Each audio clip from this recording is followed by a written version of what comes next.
चलिए एक हेडिंग डाल लीजिए इसमें। क्या आ गया सबके सब? स्टार्ट किया जाए। लिख लो इलेक्ट्रो ग्रेविटेशनल प्रेशर इनसाइड अर्थ। ये इसमें क्वेश्चंस पूछे हुए हैं और बता देते हैं कुछ नहीं ज्यादा। देखो ग्रेविटेशनल प्रेशर इनसाइड अर्थ।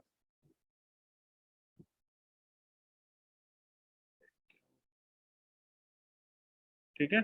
इसमें भी कभी कभी क्वेश्चंस, कभी कभी क्या 2015 में पूछा हुआ सवाल है इसमें, और इडो इडोडो में भी क्वेश्चन मिल जाएंगे। लिखो ग्रेविटेशनल प्रेशर इनसाइड। देखो ये अर्थ की बात कर रहे हैं या सॉलिड, जैसा मन करे आप कह सकते हो। ग्रेविटेशनल प्रेशर अर्थ या सॉलिड स्फीयर। वे अर्थ के अंदर ग्रेविटेशनल प्रेशर कैसे कैसे निकालेंगे किसी डिस्टेंस पे? बोलो सबसे ज्यादा प्रेशर कहाँ पे होगा? ये अर्थ है मान लीजिए, ठीक है। और अर्थ में आपको पता है कि इस तरह से ये सॉलिड अर्थ सॉलिड होता है, ठीक। तो प्रेशर कैसे निकालते हैं भाई? सबसे ज्यादा प्रेशर कहाँ पे होगा? सरफेस पे या सेंटर पे? बोलो। ये यूनिफॉर्म डिस्ट्रीब्यूटेड नहीं होता है ना। अगर हम मान लेते हैं बाई चांस, मान लो ये रो जो है यूनिफॉर्म डिस्ट्रीब्यूशन दे रखा है, रो को कैसे डिफाइन करते हैं? मास पर यूनिट वॉल्यूम। हाँ या ना? मैं मास इसका m और रेडियस r मान लेता हूँ, ठीक है। मैं जनरल के लिए प्रूव कर रहा हूँ, अर्थ के लिए होगा तो m ही और r। आपको पता है, क्लियर है। यहाँ पे जो ये जो डेंसिटी होता है, देखो सबसे ज्यादा प्रेशर कहाँ रहेगा, सरफेस पे या फिर प्रेशर कैसा फोर्स है? कंप्रेसिव। हाँ या ना? बोलो भाई। Yes sir. सरफेस पे प्रेशर सबसे ज्यादा होगा या सेंटर पे प्रेशर सबसे ज्यादा होगा? कौन ज्यादा दबाव में होगा? सेंटर पे। इसी बात है, सेंटर पे मैक्सिमम होगा प्रेशर, ठीक है। चलिए क्लियर। तो और सरफेस पे प्रेशर क्या होगा भाई? सरफेस पे प्रेशर क्या होगा? सरफेस पे तो कोई प्रेशर लगाने वाला है नहीं है, अर्थ अर्थ तो प्रेशर लगा नहीं रहा है। वो तो एटमॉस्फेरिक प्रेशर होगा, हाँ या ना? अरे हाँ या ना? तो अगर अर्थ के कारण, मैं अर्थ के कारण में पूछ रहा हूँ, अर्थ को जो ये अर्थ का जो ये एंटिटी है ये प्रेशर नहीं लगा रहा है, हाँ या ना? तो अर्थ प्रेशर क्या हो जाएगा? यहाँ पे प्रेशर अर्थ की वजह से जीरो। बोलो आई बात समझ में? लेकिन सबसे ज्यादा मैक्सिमम प्रेशर कहाँ होगा, समझ में आ रहा है? क्योंकि पूरे के पूरे इसको सराउंड किए मास, ये मैक्सिमम प्रेशर वाला पॉइंट होगा। इतनी बात समझ में आ रही है? हाँ या ना? बोलो भाई। Yes sir. तो किसी दूरी पर, अलग अलग दूरी पर अलग अलग प्रेशर होगा, यस और नो? और वो प्रेशर कैसे निकालेंगे? उसमें निकालते हैं भाई। जब हमको पता है कि प्रेशर अलग अलग दूरी पे अलग अलग है, तो क्या करें भाई? यहाँ से मान लो किसी आर डिस्टेंस पे या एक्स डिस्टेंस पे, जैसा मन करे। यहाँ से मान लेते हैं भाई एक्स पे जाकर, ठीक है, छोटा सा एक कट करते हैं। प्रेशर कैसे देखते हैं, देखो ध्यान से। एक्स पे जाकर समझ लो डीएक्स थिकनेस का, ये डीएक्स, या आर पे जाकर डी आर, जैसा मन करे वैसा मान सकते हो। सिमेट्रिक है। सोचो, अब मैंने जा क्या, आर पे जाकर मैंने क्या कर लिया, डी आर थिकनेस का एक एलिमेंट कट करके लिया, ठीक। डीएक्स थिकनेस का, एक्स पे जाकर डीएक्स थिकनेस का। बोलो क्लियर है?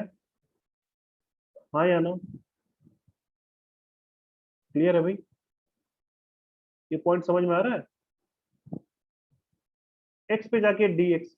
अब सोचो कि यहाँ पे कोई पॉइंट है और यहाँ पे मैंने ऐसा क्यों कट किया, क्योंकि हर पॉइंट पे क्या हो रहा था, प्रेशर चेंज हो रहा था। तो मैंने क्या किया, इस छोटे से में प्रेशर चेंज बहुत कम होगा, नेग्लिजिबल मान सकते हैं, ऑलमोस्ट कांस्टेंट मान सकते हैं इस जगह पे, हर जगह प्रेशर। हालांकि यहाँ पे भी बदलेगा। यहाँ पे प्रेशर आपका पी होगा नीचे से, तो इधर का प्रेशर सिंपल सा सोचो, यहाँ पे प्रेशर पी होगा तो ऊपर से पी प्लस डीपी होगा। प्रेशर बढ़ रहा है ना, ऊपर जैसे जैसे जाएंगे प्रेशर बढ़ेगा ना। और यहाँ पे प्रेशर कैसे होगा भाई? इतने मास के कारण होगा, हाँ या ना? यहाँ पे प्रेशर क्यों होगा? इतने ही मास के कारण होगा। मान लेते हैं इसका मास कितना है भाई, डीएम। बोलो भाई, इस वाले का मास डीएम मान लेते हैं। अरे यस और नो, क्लियर है?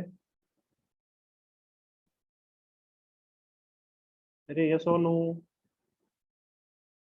Yes, sir. अगर क्लियर है ये प्रेशर, तो सोचो यहाँ पे प्रेशर किसके मास के कारण होगा, सोचो। यहाँ पे ये बहुत छोटा है, और इस पर अगर मैं प्रेशर देखना, पहले फोर्स देखो। यहाँ पे फोर्स कौन लगा रहा होगा? सिर्फ इतना इतना ही मास फोर्स लगा रहा होगा ना यार, ये तो पता ही है। बाहर अंदर अगर पहुंच गए, तो ये मास फोर्स एक्सर्ट करता है किस पे? सोचो इस पे। और ये बहुत पास पास में है, तो सोचो यही मास एक्सर्ट करेगा फोर्स। अरे बोलो भाई। हालांकि हम छोटा सा, क्योंकि डीएक्स ले रहे हैं, तो छोटा सा डीपी लिख सकते हैं, फोर्स में इंक्रीमेंट दूसरे साइड में। यस और नो? समझ में आ रहा है सबको? भाई ये मास जो मैंने अंडरलाइन किया है, ये शेड किया है, ये मास इस पॉइंट पे फोर्स लगा रहा होगा। पहले फोर्स देखते हैं।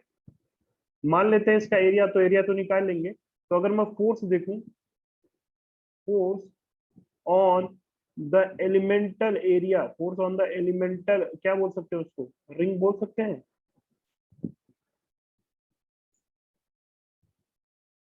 बोलिए, इसका एरिया मान लेते हैं डी, और डी आपको लिखने आ जाएगा, हाँ या ना? बोलो फोर्स कितना लिखेंगे भाई, बताइए। फोर्स हम डीपी तो एक्स्ट्रा प्रेशर हुआ है, डीपी तो एक्स्ट्रा प्रेशर है, हाँ या ना? बोलो, क्लियर है? और डीपी समझ में आ रहा है ये बात? या ऐसा सोचो, फोर्स जो लगेगा वो क्या है एक्चुअल में, डीपी इंटू एरिया। या तो हटा ही देता हूँ मैं इसको, फोर्स देखो क्या लिखेंगे। उस छोटे से फोर्स को मैं डीएफ नाम देता हूँ यहाँ पे। इस पे जो फोर्स लग रहा है इस डीएम मास पे, उसको डीएफ नाम दे रहा हूँ। समझ में आ रहा है सबको? और वो फोर्स किसके कारण लग रहा है भाई? देखो अंदर जब जाते हैं तो अंदर वाला लगाता है फोर्स, बाहर न्यूटन लॉ से, अंदर ये वाला कुछ लगाएगा नहीं फोर्स। ये बात पहले बता चुका हूं मैं, हाँ या ना? अरे कहाँ है सबके सब? Yes, sir. तो ये जो शेडेड मास है, ये शेडेड मास, इसमें फोर्स लगा रहा होगा। कितना फोर्स लगा रहा होगा? कैसे लिखें? बोलो, वो तो अंदर किसी पॉइंट पर भाई क्या लिखना चाहिए? मास। अब ये डीएम मास है, तो क्या लिखना चाहिए यहाँ पे? Electric field. तो ऐसे लिखेंगे ना, मास इंटू इलेक्ट्रिक फील्ड, छोटा सा फोर्स छोटे से मास एलिमेंटल रिंग पे। तो डीएम इंटू वहां पे इलेक्ट्रिक फील्ड है कितना? तो जी एम, बोलो, G M upon R cube. और दूरी कितनी? एक्स। एक्स नहीं है यहाँ पे, क्या है भाई? यहाँ पे एक्स ही है, हाँ सॉरी एक्स है। ठीक, ये फोर्स लग रहा होगा नहीं लग रहा होगा? ये सब डीएम मास पे हर तरफ। अब सोचो मैं इसको मिटा रहा हूँ, कौन लगा रहा है? ये क्लियर हो चुका है, मैं इसलिए बनाया था। अब इसको मैंने मिटा दिया ताकि दिखे, मुझे फोर्स भी दिखाना है ना। बोलो भाई, फोर्स ये डीएक्स मास, डीएक्स दूरी पर यही लगेगा ना इलेक्ट्रिक फील्ड, सॉरी मतलब ग्रेविटेशन फील्ड। अरे समझ में आ रहा है सबको? और इस छोटे से मास पे फोर्स जो लगेगा वो किधर लगेगा? सोचो, ये खींच रहा होगा, ये तो अट्रैक्टिव फोर्स है ना, ग्रेविटेशनल फोर्स। अरे हाँ या ना? Yes sir. कंफर्म है? अरे बोला करो इसको, ठीक है। ये फोर्स ये लगा रहा होगा, ये बाहर वाले नहीं लगाते हैं ना। बोलो, ये फोर्स मिला हमें। और ये फोर्स अगर मैं बोलूं यार, देखो ये छोटा सा डीएक्स होगा, तो प्रेशर में थोड़ा सा वेरिएशन होगा ना, बहुत थोड़ा सा। खैर अभी पहले ये निकाल लेते हैं, ये डीएम कितना है भाई? डीएम निकालने के लिए हमें क्या करना है? रो पता है, तो डीएम कैसे लिखेंगे? डीएम हो जाएगा रो इंटू डीवी। बोलो भाई, और डीवी कैसे लिखेंगे? रो इंटू, बोलो, डीए इंटू डीएक्स। या ऐसा सोचो, एरिया हमको पता ही है यार, तो डीवी लिखा जाए ना, सीधे सीधे डायरेक्ट इसको डीवी लिखते हैं ना। बोलो डीवी कितना हो जाएगा भाई? ये तो स्फेरिकल सरफेस है, तो 4 पाई x² इंटू डीएक्स, हाँ या ना? डीवी लिखते हैं। बोलो भाई, यही मास डीएम है। पहले फोर्स लिखते हैं, फोर्स पर यूनिट एरिया क्या हो जाता है? अरे बोलो। तो चलो डीएम लिखा जाए, डीएम कितना हो गया भाई? रो टाइम्स, अरे सब कुछ समझ में आ रहा है, हाँ या ना? Yes, sir. ये 4 पाई x² इसका सरफेस एरिया होगा ना, ये सॉलिड है ना, तो स्फेरिकल सरफेस एरिया, ठीक। इनटू ये वॉल्यूम लिख दिया मैंने, मास हो चुका है, ये लिखा जाए तो जी एम, एम मतलब टोटल मास है इसका, divided by R cube into X. जरा ध्यान से देखो, मुझे क्या लिखना है? मुझे तो डी एफ अपॉन ये 4 पाई x² नीचे कर दो, ये क्या बन गया?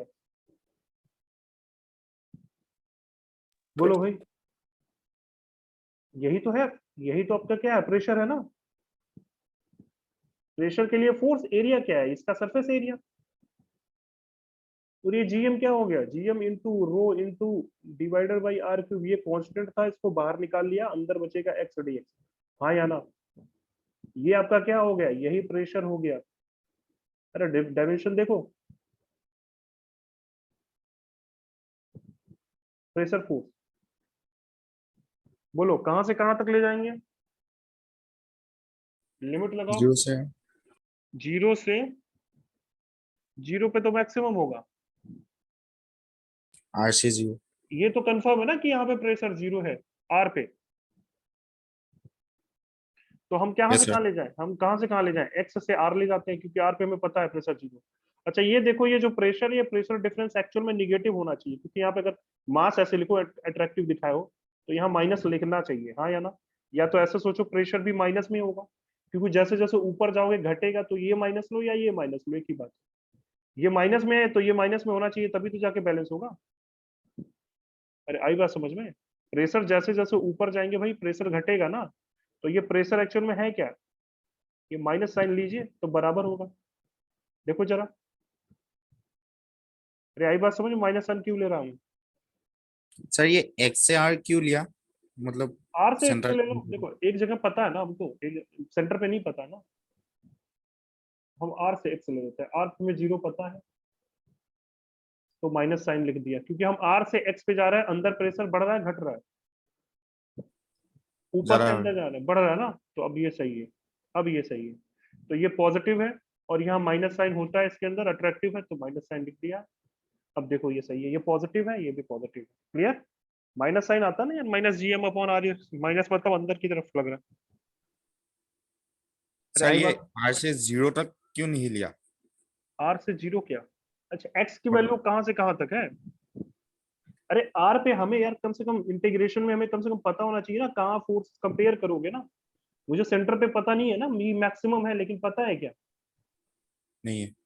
नहीं है ना।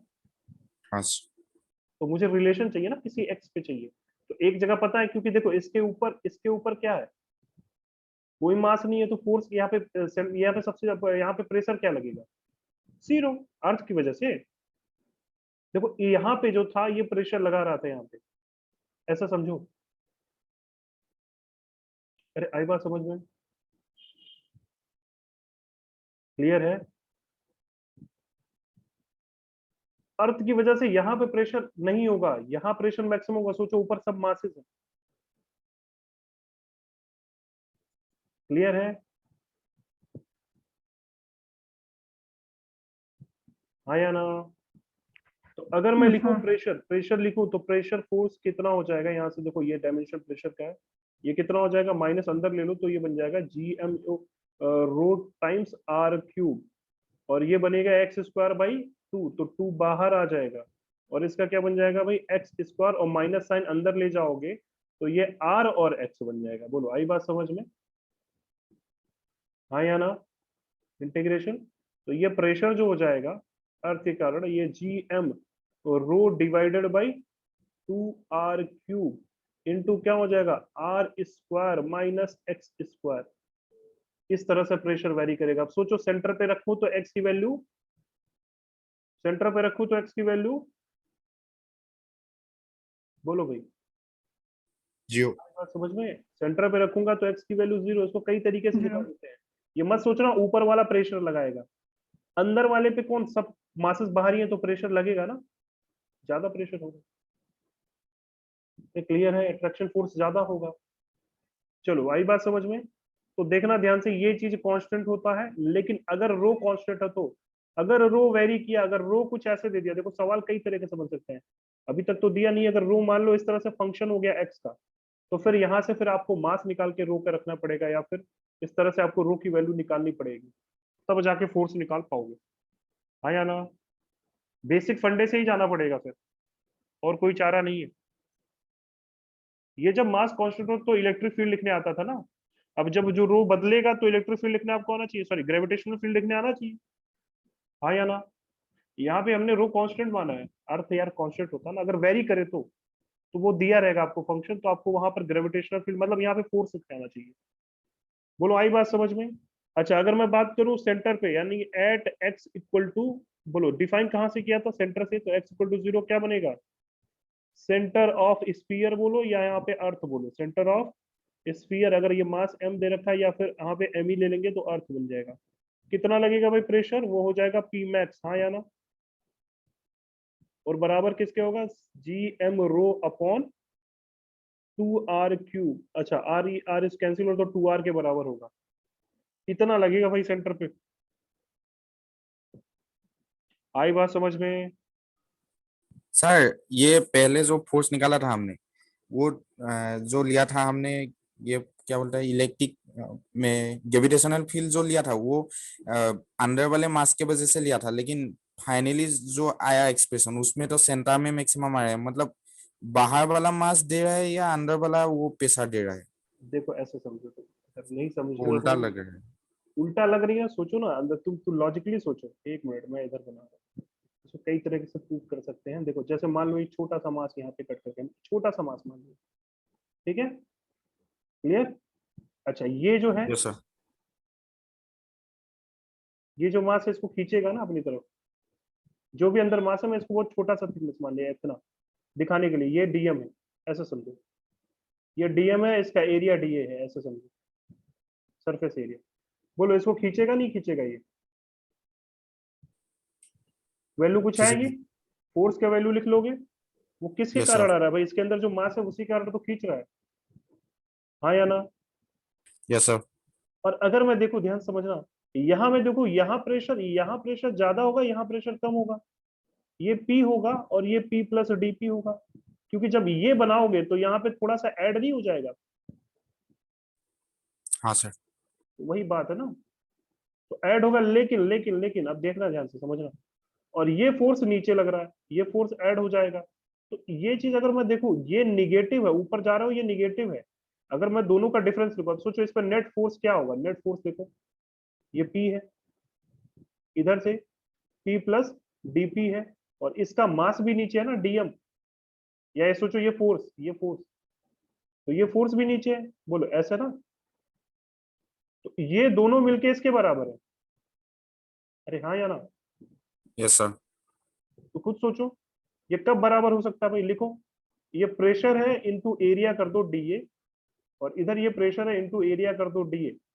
आई बात समझ में, मैं इधर थोड़ा सा लिख देता हूँ, तुमको खुद समझ में आ जाएगा, माइनस प्लस रखे, ठीक है, प्रेशर है मैं लिखने चल रहा हूँ, तो यानी कि क्या होना चाहिए, इक्विलिब्रियम में है, तो भाई DF plus P plus DP into A, ये जो फोर्स हुआ, क्योंकि प्रेशर है, ये बराबर होना चाहिए किसके, नीचे से जो ये फोर्स दे रहा है कौन, P इंटू डी ए, जरा देखो P into D A, P into ये जो भी है DA, और P इंटू DA कैंसिल हो जाएगा, तो होगा क्या, DF माइनस DP इंटू ए होगा, और माइनस DP क्यों, क्योंकि देखो जैसे जैसे ऊपर जा रहा है प्रेशर क्या हो रहा है, बोलो, हमने बढ़ा हुआ मानना है या एक्चुअली में क्या हो रहा है, घट रहा है, अरे हाँ या ना। सर ये नीचे से जो प्रेशर दे रहा है वो ऊपर के डायरेक्शन में लगेगा या नीचे लगेगा, वो पी जो है? अरे नीचे सरफेस पे प्रेशर हमेशा कंप्रेसिव होता है ना यार, इसके कारण इधर लगेगा, और ऊपर थोड़ा सा ऊपर जाओगे, मानते नहीं है, एक्स पे जाने पर, अगर यहाँ प्रेशर P है तो x प्लस dx जाने पर कितना बढ़ता है, P प्लस DP, हाँ सर। ये मानते हैं ना, बोलो भाई, मानते ही नहीं हाँ मानते, सर वही तो ठीक है। मैं कर रहा हूँ, तो प्रेशर इसका इधर लगेगा, इसका प्रेशर इधर लगेगा, हमेशा हाँ परपेंडिकुलर सर। कंप्रेसिव लगता है, और नेट अगर बैलेंस है तो मैंने बैलेंस किया ना बस, और ये अगर समझ में आता है तो यहाँ से DF का अगर मैग्नीट्यूड लिखोगे, माइनस अपने आप कल्टी मार के उधर चला जाएगा, या ऐसे लिखो, आई बात समझ में, क्लियर यस है, सर। यानी ऊपर जाने से प्रेशर देखो, DP मैंने पॉजिटिव माना था, माइनस आने का मतलब घट रहा है, अब आई बात समझ में, यस सर। इसलिए मैंने ऐसे नहीं बताया कि कंफ्यूजन, आपको सीधे सीधे अगर माइनस यहाँ पे पता होता है तो आप डायरेक्ट लगा लोगे, कोई दिक्कत नहीं, चलो खैर, तरीका है अपना अपना प्रूव करने का, बट ये याद रखो कि नीचे वाले के कारण होता है, इसलिए मैं बोल रहा हूँ कंफ्यूजन मत हो, सबसे ज्यादा प्रेशर में तुम सोचो, सबसे ज्यादा मास किसके ऊपर है, सेंटर के ऊपर है ना, तो सबसे ज्यादा टेंशन, सबसे ज्यादा प्रेशर में कौन होगा, अरे आई बात समझ में, अरे हाँ या ना, Yes, sir. इसका ग्राफ बना दोगे भाई जल्दी से, सेंटर और इसके वेरिएशन, प्रेशर का वेरिएशन। अभी तक पूछा नहीं है, पूछ सकता है, ग्राफ बना सकते हो? इधर बनाते हैं ग्राफ।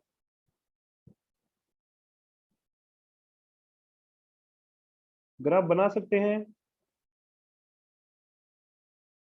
बोलो, अब समझ में आया ना सबको लॉजिक? प्रेशर ऊपर जाने पे घटता है, ठीक है।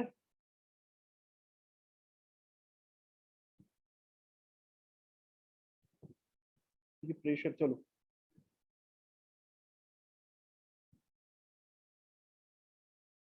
यहाँ देखो, प्रेशर ऊपर जाने पे इसलिए घटता है क्योंकि ऐसे भी सोच सकते हो कि देखो नीचे जाने पर क्या होता है, ग्रेविटी घटती है ना, फोर्स घटता है।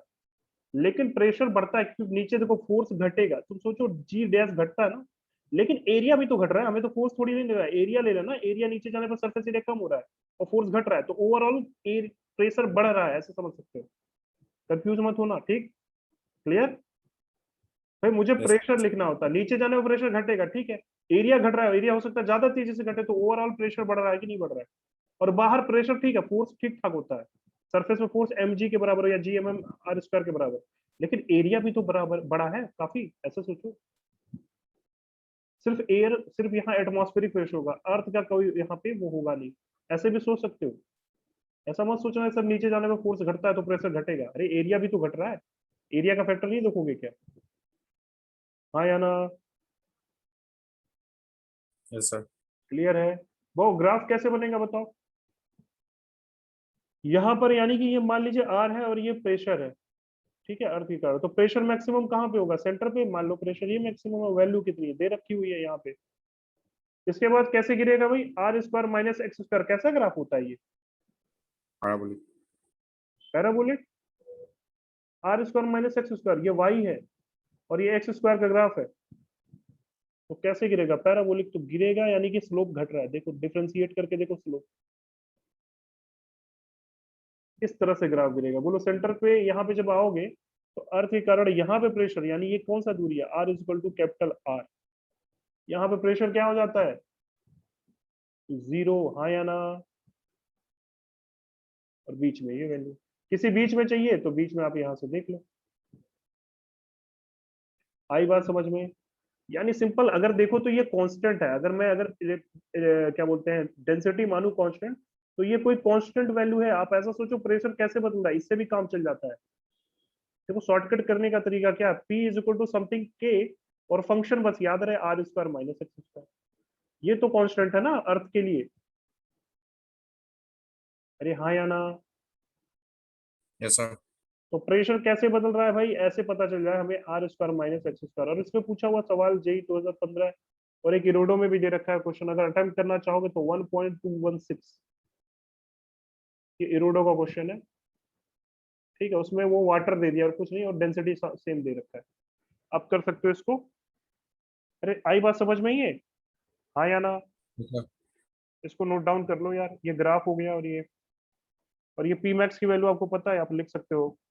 अच्छा मैंने ये कब प्रूव किया? जब ये रो कांस्टेंट है, याद रखना। रो बढ़ेगा तो आपको ये चीज लिखने आना चाहिए, क्योंकि हम वहां पे फोर्स लिखते हैं ना, तो ये लिख लोगे ना फंक्शन। अरे डीएम तो डीएम रहेगा, ये बदलेगा ना ग्रेविटेशनल फील्ड।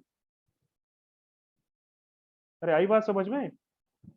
वो यस अच्छा सर। पूछा जा सकता है, अगर मान लो फंक्शन दे दिया रो इज आर का फंक्शन, ऐसे दे दिया रो नॉट आर, तो भाई आप आर पे जाकर जब लिखोगे तो ग्रेविटेशनल फील्ड ये थोड़ी होगा, ग्रेविटेशनल फील्ड तो कुछ और आएगा।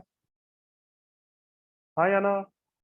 हमने यहाँ पे रो को कांस्टेंट डिफाइन किया, यूनिफॉर्म डिफाइन किया, वो अलग आएगा, तो उसके हिसाब से ये फंक्शन ये बदलेगा, ठीक ना, ये बदल जाएगा फिर। अरे आई बात समझ में? ये नॉन यूनिफॉर्म के केस में होगा, ठीक है भाई। हमने क्या किया है, यस सर। हमने अर्थ माना है तो ये यूनिफॉर्म माना है, रो यूनिफॉर्म माना है, दो रो को कांस्टेंट माना है। ये नॉन यूनिफॉर्म का केस हुआ तो उसके लिए आपको, हालांकि पूछा नहीं है, बता सकता है, तरीका बेसिक वही है। आई बात समझ में? बोलो भाई, अरे Yes, रिस्पॉन्स sir. ही दे दो, अच्छा सवाल। बोलो इस पे करवाओ 2015 का क्वेश्चन, ये आप कर लेना, बिल्कुल आसान सवाल है, फिर आप ये अगर समझ गए तो। Yes sir. 2015 का क्वेश्चन करवाऊं? रुको एक मिनट, देखना हाँ पड़ेगा, सर, पहले कर दीजिए। स्क्रीनशॉट ले लो, स्क्रीनशॉट ले लो जल्दी से। तो मैं देख रहा हूँ, स्क्रीनशॉट ले लो, मैं निकाल लूँ क्वेश्चन पहले।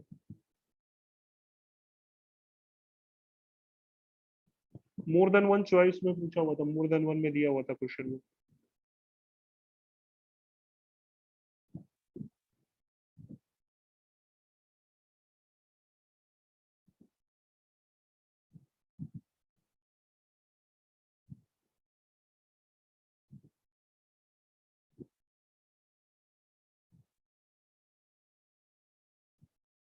क्वेश्चन बनाए हो सभी लोग डीपीपी यस के? सर।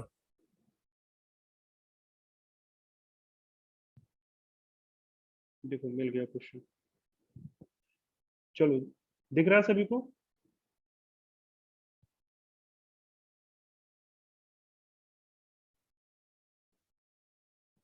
अरे आई बात समझ में? स्क्रीनशॉट ले लो उसका, फिर आगे बढ़ते हैं।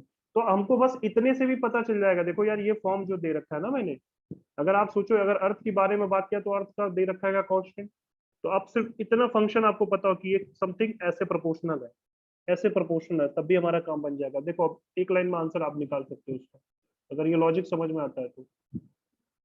चला जाए क्वेश्चन पे, देखो भाई जल्दी से। क्वेश्चन नंबर, ये क्वेश्चन देखो, question number 7, more than one correct option दिख रहा है सभी को? बोलो भाई। 2015 एडवांस में पूछा Yes, हुआ sir. सवाल दिख रहा है सभी को?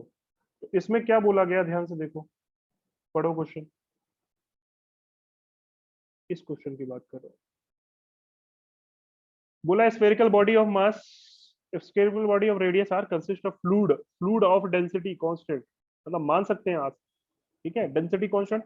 अर्थ मान लो, क्या दिक्कत है? Density is in equilibrium under its own gravity, देखो दे रखा है। If P R is the pressure at radius R, जहां आर लेस देन, उसकी कैपिटल आर से कम है, तो which option is are correct? बोलो भाई। ये तो सरासर दिख रहा है गलत होगा, प्रेशर जीरो पे मतलब सेंटर पे, ये सेंटर वाली बात कर रहा है। अब बोलो लॉजिक अगर गलत लगाते तो ये मार के चले जाते बहुत लोग, ये तो गलत दिख रहा है भाई सरासर, वहां तो प्रेशर मैक्सिमम होता है।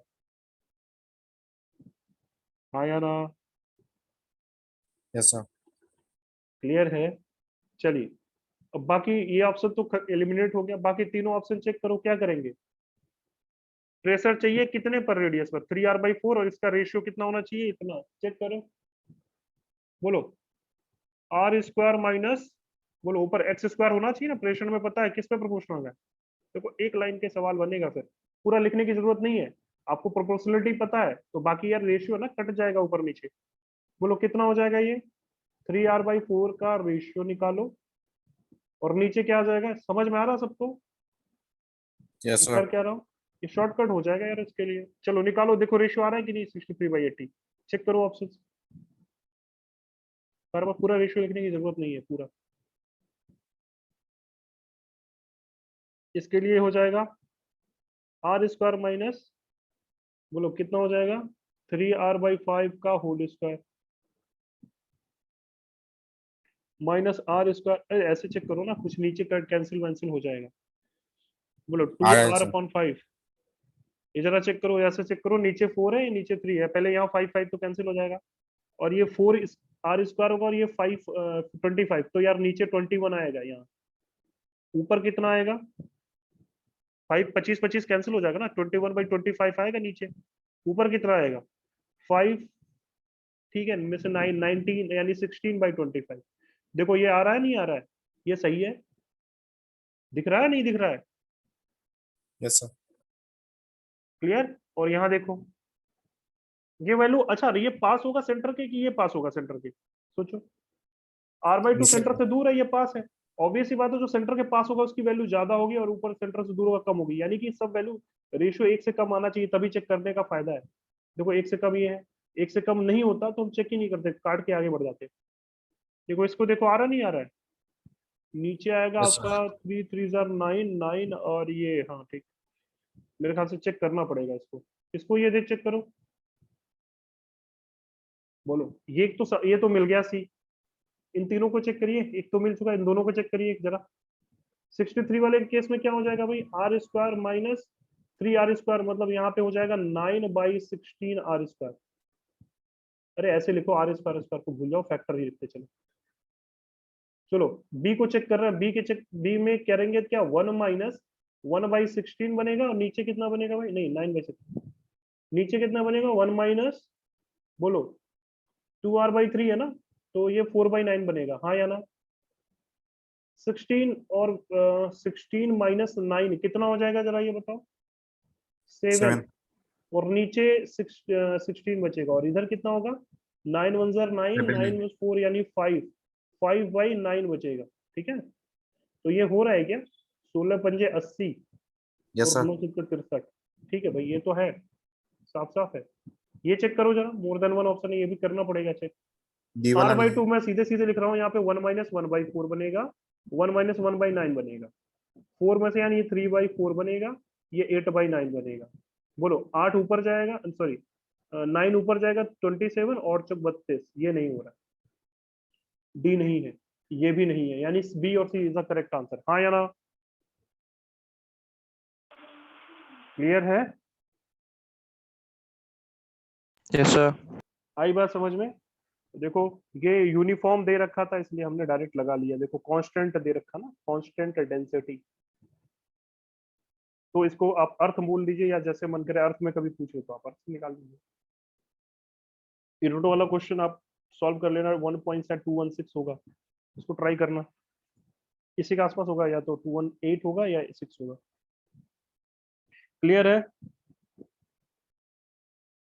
बोलो भाई, आई बात समझ में सबको, सर हाँ ना तो बोल दिया करो यार, नहीं आया, ये आया समझ में, नहीं आया Yes, sir.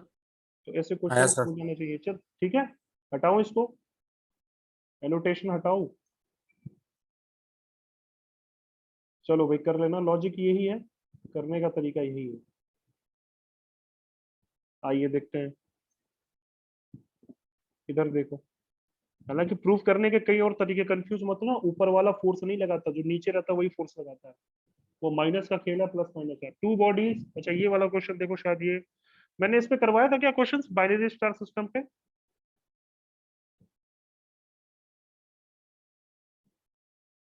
बोलो,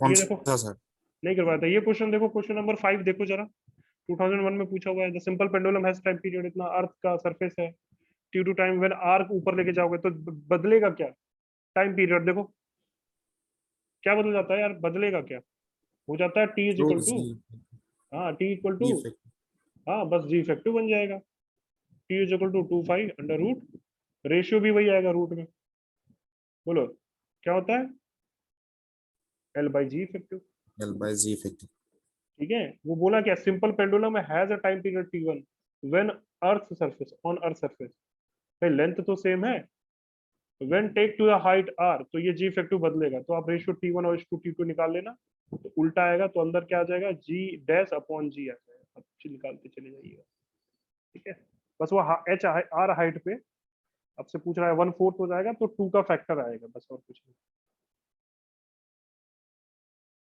ठीक है, 1/4, क्लियर है, अरे हाँ या ना, देखो ये क्वेश्चन 4 पार्टिकल म्यूचुअल ग्रेविटेशन वाला क्वेश्चन कई बार पूछा हुआ है, अच्छा मैंने यार उसका क्वेश्चन करा रहा होता, एक बाइनरी स्टार का पूछा है, देखो जो क्वेश्चन मैंने दिया था आपको, ठीक है, अगर 3 masses mutual gravitation 1 point mass is under है, ठीक है, ये सब कर लेना, large spherical mass is 1 position, ठीक है, ये सब लगाना, अच्छा ये क्वेश्चन लगा लोगे जल्दी से, ये बता दो, ये देखो इसी पे बेस क्वेश्चन है शायद, ये मैच द फॉलोइंग वाला बताओ, सब कुछ निकालना है तुम्हें, मैच द फॉलोइंग वाला देखो question, question number 12, a planet mass m, two natural satellite with mass m1 m2, radii r1 r2, अच्छा ये अलग है, ठीक, कोई बात नहीं, ignore the gravitational force, ignore the gravitational force between satellite, अच्छा आपको ग्रेविटेशनल फोर्स सैटेलाइट के बीच का नहीं लेना है, मतलब दूर दूर है ऐसा मान लो, ठीक, दो मासेस होंगे ना सैटेलाइट पे, ऐसे बोलो, सोचो, मान लीजिए ये आपका प्लैनेट है, दो सैटेलाइट है, अलग अलग पाथ पे दे रखा हुआ है, तो आपको इनका और इनका ग्रेविटेशनल अट्रैक्शन फोर्स नहीं लेना, इनका और इनका लेना, इनका और इनका लेना, बोलो आई बात समझ में, वो ऑलरेडी बोल दिया, ठीक, ठीक, तो define v1 l1 k1 t1 to be respectively of orbital velocity, चाहिए सब दे रखा है, मासेस का रेशियो दे रखा है, r1 r2 दे रखा है, बस r1 मान लो r और r2 मान लो 4r, m1 मान लीजिए, m2 मान लीजिए m, m2m मान लीजिए, ठीक है, m1 मान लीजिए 2m। शुरू हो जाओ भाई, क्या क्या रेशियो पूछा है, v1:v2 क्या होगा,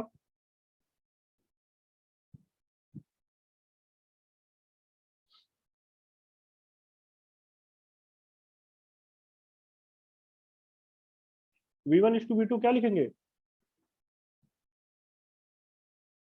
चलो सबसे आसान कौन सा होगा, पहले ये तो करा जाए। देखो v1:v2 में क्या करना पड़ेगा हमें, √/gm/r। हाँ √/gm/r, तो बस सीधे सीधे क्या किया जाए, √/gm/r, मतलब ये मास प्लानेट का है, रेडियस सिर्फ हमसे मतलब है, तो v is inversely proportional to 1/r। तो यार मुझे चाहिए v1/v2, तो क्या हो जाएगा ratio, v1/v2 is equal to r2/r1। बोलो भाई r2/r1 यानी 2 आएगा कहीं, ये होगा इसका 4r/r, यही होगा, तो 2 का फैक्टर आएगा v1/v2।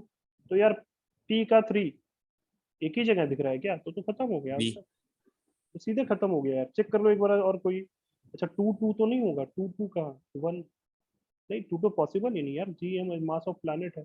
खैर एक बार और चेक कर लो, तो चलो किसी और को पकड़ के एक बार चेक कर लो, तो बहुत आसान हो गया है। R4 देखो, ये सब करने का तरीका यही है कि पहले चेक कर लो, किसी एक को और चेक कर लो, किस और चेक करोगे, काइनेटिक एनर्जी या T1 T2 चेक करो जरा, ऐसा इस करो जिसमें ऑप्शन अलग हो, तो ये 3 क्यू चेक करो यार, ज्यादा अच्छा है।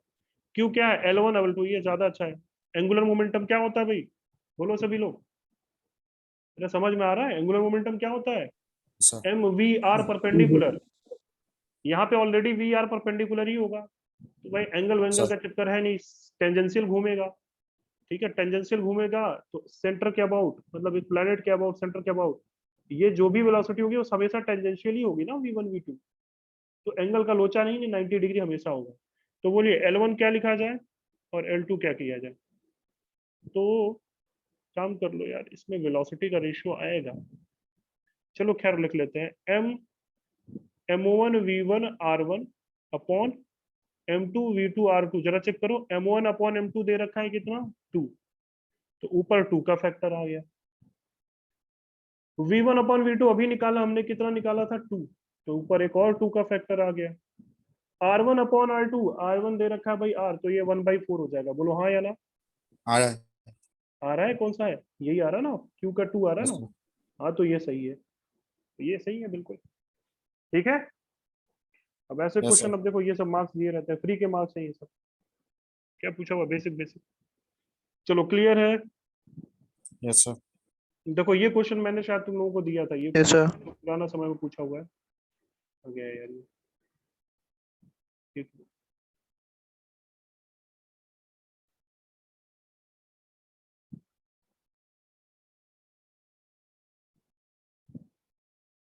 ये क्वेश्चन देखो, यही क्वेश्चन दिया था distance between the star 10A दिया था, ये रीजन था, क्वेश्चन था याद है ना, मैंने होमवर्क एक पूछा था, जेई में पूछा हुआ है, 1996 के आसपास पूछा है, इस तरह से मेंस में आ चुका है शायद, देखना पड़ेगा यार, कई एग्जाम में आता रहता है ना, ये क्वेश्चन मैंने होमवर्क दिया था, हो गया था सबसे ना, फिर find the minimum initial speed so that it reach the surface of small star, दिया था नहीं दिया था, यस सर, दिया था। यही क्वेश्चन था, चलो ठीक, डबल स्टार बाइनरी स्टार वाला इसमें है नहीं क्या यार, पूछा तो होगा जरूर,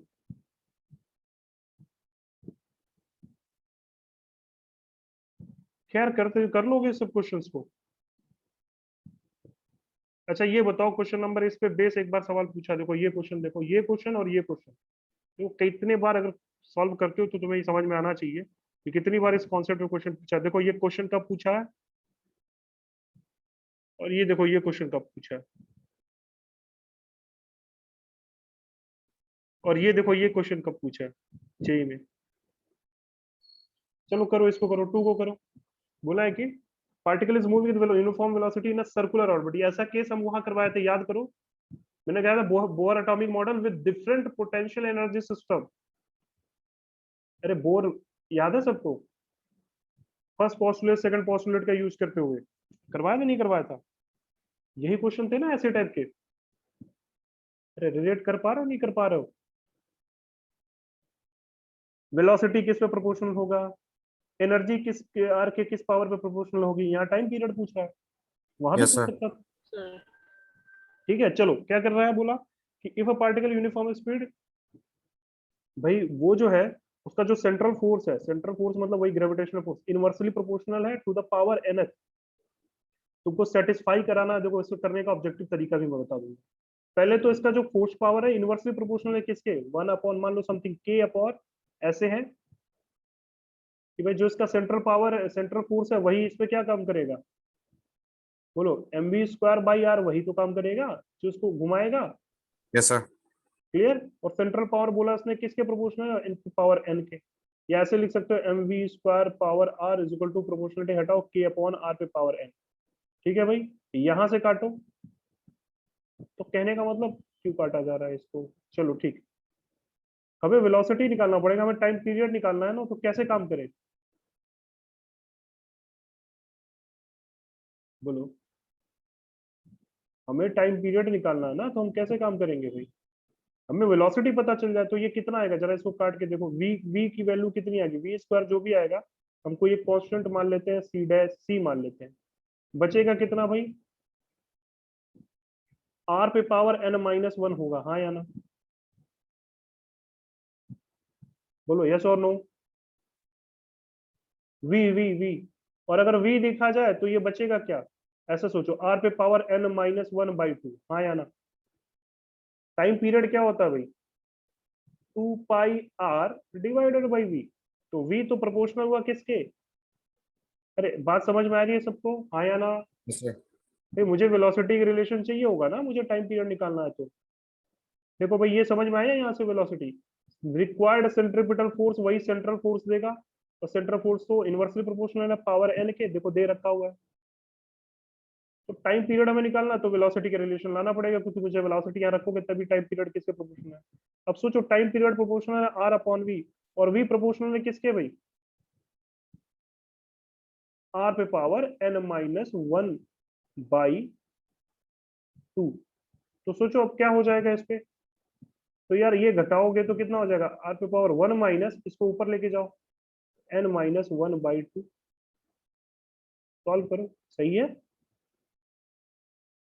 सॉल्व करो, किस पे आएगा, तो ये कितना आ जाएगा, अच्छा माइनस है ना, इनवर्सली प्रोपोर्शनल, ठीक है, गड़बड़ी तो नहीं हुआ। Sir, 1 minus n. 1 minus n.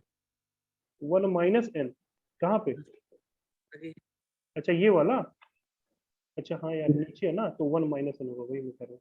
हाँ ठीक ठीक ठीक, सही बोला इसने।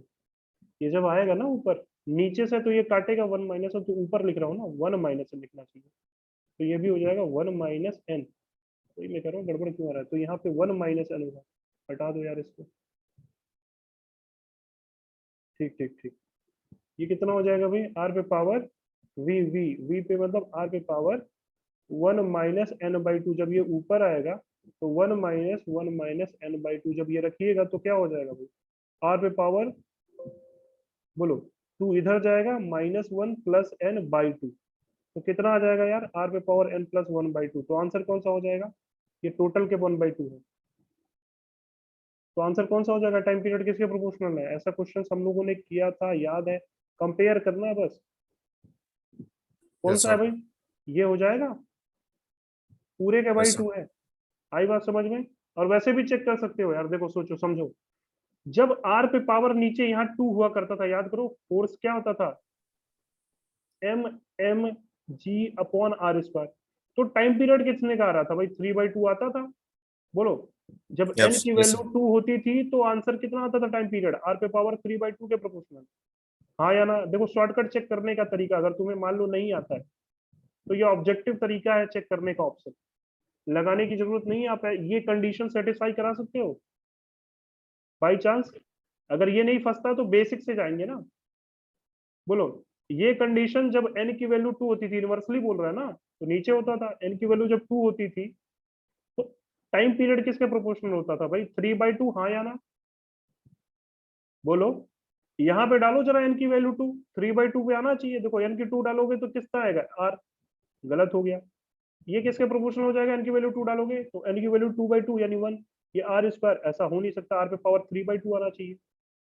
इसको जरा डाल के देखो यार, ये 3/2 डायरेक्ट दे दिया for any value of n। नहीं, ऐसा नहीं हो सकता, कांस्टेंट थोड़ी होता है। ये तो 3/2 दिया है, आंसर हो गया क्या अपना? अच्छा ये देखो यहाँ पे फंस रहा है, देखो लॉजिक बहुत सही बना के दिया है ये। बहुत लोग दिमाग में अक्सर 3/2 होता है, n की वैल्यू ऐसा तो कुछ बताया नहीं, कुछ भी हो सकता है, लेकिन गलत है, ये n पे डिपेंड करेगा ना, हाँ या ना? अरे बहुत लोगों को लग रहा होगा ये सही है, अरे समझ में आ रहा नहीं क्या कर रहा हूँ मैं?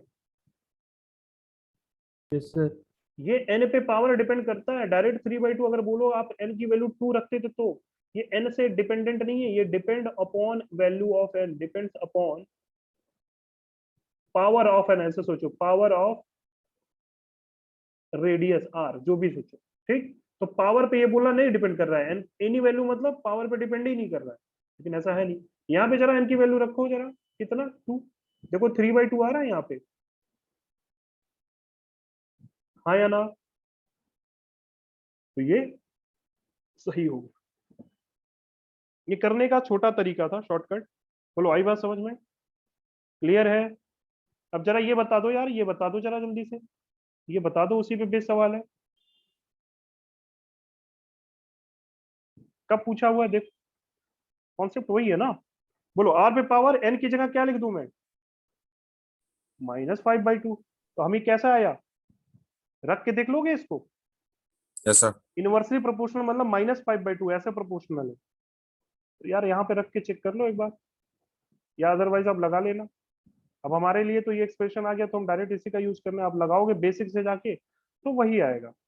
अब यहाँ तो चेक कर नहीं सकते, तो बेसिक से जाके आप लगाइएगा तो आर पे पावर n, बोलो n +1/2। अब याद रखो ये 1 पे पावर नीचे जो आता था वो n से कंपेयर करते थे, तो ये पावर कितना आएगा भाई? n की जगह 5/2। आई बात समझ में? -5/2 मत डाल देना, आंसर गलत हो जाएंगे। तो t किसके प्रोपोर्शनल हो जाएगा भाई? 5/2 + 1, तो 7/4। कहीं ऑप्शन है? 7/4 मतलब इतना होता है क्या? Yes sir. बस ऑप्शन हो जाएगा। अच्छा टी स्क्वायर है ना, सॉरी सॉरी, टी स्क्वायर करना ना, तो स्क्वायर करो दोनों तरफ, तो गलती हो जाएगी। 7/2। देखना ध्यान से, टी स्क्वायर है तो ये हो जाएगा 7/2 यानी 3.7/2। ये आंसर, ये आंसर होगा, ये गलत हो डी। जाएगा। टी स्क्वायर दे रखा है ना। बोलो, ये क्वेश्चन बन जाएगा। क्वेश्चन नंबर 3 देखो, डबल स्टार सिस्टम का क्वेश्चन है। Which have time period T1, TA and TB, radius RMB and mass MI, choose the correct option। Double star consist of two system. Double star system मतलब binary star system है। ये देखो, ये इस पे सवाल बाइनरी वाला मिल गया ना, यही मैं खोज रहा था। बाइनरी स्टार सिस्टम का ये सवाल है, सोचो। डबल स्टार मतलब बाइनरी स्टार सिस्टम, बताया था भाई। क्या चीज सेम होता है बाइनरी स्टार सिस्टम में? ओमेगा सेम होता है, उसकी वजह से क्या सेम होता है? टी सेम होगा दोनों का। तो भाई कहाँ ऐसा ऑप्शन? टी ये बड़ा होगा क्या? गलत। R2 डिपेंड कर सकता है, छोटे बड़े हो सकते हैं, लेकिन ये बड़ा होगा क्या? बराबर होना चाहिए ना, ये भी नहीं होगा, गलत। कौन सा सही है भाई? ये डी ऑप्शन तो दिख रहा है साफ साफ। क्यों सही है? ओमेगा सेम होता है, अभी कल ही करवाया था हम लोगों ने, कल ही किया था हम लोगों ने, हाँ या ना? चलो एक मिनट, क्लियर है? चलो भाई, समझ यस में आई सर। बात? सर सी ऑप्शन क्या बोल सकते हैं, सी के सी बारे में? ऑप्शन, सी ऑप्शन चेक कर लो यार, इसमें क्या दिक्कत है? सी ऑप्शन चेक कर लो। रेडियस पे कैसे डिपेंड करता था टाइम? जो भी टाइम रखोगे, अगर TA का रखोगे तो याद करो ये कुछ ऐसा टी एक्सप्रेशन आ रहा है, square cube. 2 pi under root. हाँ रुक जाओ एक बार इसको बता देने दो जी। और दोनों घूम रहे हैं तो m+m, ये तो कांस्टेंट होता है, खैर हमें ये लिखने की जरूरत नहीं थी, बट पूरा एक्सप्रेशन मैंने लिख दिया। और ये होता था किसके? r के पावर 3/2 पे। अच्छा, मोर देन वन ऑप्शन है क्या? चलो देख लेते हैं, ओनली वन करेक्ट ऑप्शन था ना, इसलिए मैंने ये Only लिखा। चलो ये RA होगा ना, या कैपिटल R? यहाँ क्या था? R था, कैपिटल R था। ये R हुआ करता था, याद है? Yes sir. यहाँ R था, कैपिटल R था। कॉपी पलट के देखो, बाइनरी स्टार सिस्टम में टाइम पीरियड निकालो। ओमेगा निकाला था, याद है कुछ? ओमेगा में अंडर रूट आर क्यूब आता था, देखो मेरे को याद है, नीचे आर क्यूब आ रहा था, ये आ रहा था। अरे वो आर क्यूब क्या था? टोटल लेंथ थी ना भाई, टोटल रेडियस था ना, दोनों के बीच सेपरेशन था, रेडियस नहीं। तो टाइम पीरियड कितना होगा भाई, इसका उल्टा। तो आर पे पावर कैसे डिपेंड करेगा? आर पे पावर 3/2, ना कोई आर ए, ये आर ए और आर बी नहीं, इसीलिए ये गलत है। समझ में आया? Yes sir. अच्छा ओमेगा निकल गया तो 2 पाई/ओमेगा रखोगे ना यार इसको। टाइम पीरियड क्या होता था, तो ओमेगा निकाला था हमने, तो आर उल्टा हो जाएगा, ये तो कांस्टेंट है। तो आर पे पावर, ये आर दोनों के बीच सेपरेशन था, सेपरेशन मतलब ऐसे समझो, आर जो हुआ करता था यहाँ पे वो R A plus R B था बस। हाँ या ना? यार अकेले कैसे कह दोगे? इसीलिए बी सी ऑप्शन सही नहीं है, सिंगल करेक्ट ऑप्शन है। ठीक, चलो, हो गई बात, समझ में आया? क्लियर है? Yes sir. देखो ये देखो बहुत आसान सवाल पूछा है कि अगर दोनों के बीच का डिस्टेंस आधी कर दी जाए तो प्रेजेंट वैल्यू का number of days would have been the distance between the earth and sun, मतलब 365 दिन के चक्कर में अब कितने दिन में ये रिवोल्यूशन करेगा? रेडियस आधी कर दोगे तो टाइम पीरियड, बोलो, रेडियस आधी कर दोगे तो टाइम पीरियड, बोलो भाई, 4 टाइम्स 2 4 और 2 8, यानी ये क्या हो जाएगा, जो भी टाइम होगा टी डैश जो हो जाएगा वो t/2√2 हो जाएगा, नहीं हो जाएगा? अब सोचो 365/2√2 अच्छा करो तो आधा से तो कम आएगा, आधा कहाँ पे होगा? तो आंसर ये मेरे ख्याल से ये हो जाएगा शायद, आधे से भी कम आएगा, ये दो ऑप्शन है, देखना ये या ये होगा, ये तो हो नहीं सकता आधे से ज्यादा। अरे आई बात समझ में? यस सर ठीक है, 3 गुना, लगभग लगभग 3 गुने गुने के आसपास हो जाएगा, तो 12 के 36, ठीक है, तो ये 129 होगा, सीधे सीधे कैलकुलेशन भी नहीं करना, ये हो जाएगा। हाँ या ना? यस सर ठीक है, चलिए, समझ में आया सबको ये पॉइंट? चलो आओ, चलो यार शीट डिस्कस करते हैं अभी। ये कर लोगे यहाँ पे, मैं ये बता रहा हूँ, देखो क्वेश्चंस बेसिक बेसिक होते हैं, देखो पूछने का तरीका है, देखो ये आर्टिफिशियल सेटेलाइट के बारे में पूछा है, स्पीड सब कर लेना, रिलेटिव रिलेटिव देगा बस, ठीक है। और जेई मेंस के हर क्वेश्चन सॉल्व कर लेना। देखो ये क्वेश्चन देखो जरा, मैकेनिक्स इन्वॉल्व कर दिया इसमें, कहाँ चला गया?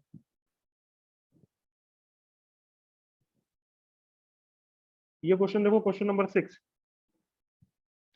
एनुलर डिस्क इलेक्ट्रोस्टैटिक से कंपेयर कर लो।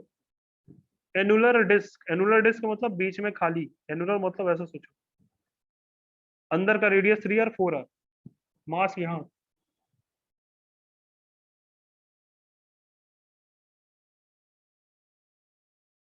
पी पॉइंट का पोटेंशियल निकाल लीजिए, इनफाइनाइट पोटेंशियल आपको पता है, फाइनल वर्क डन क्या होता है, मास जिसको ले जाना है V final minus V initial, बोलो भाई एक्सटर्नल के द्वारा, वी फाइनल इनफाइनाइट है, अरे हाँ या ना?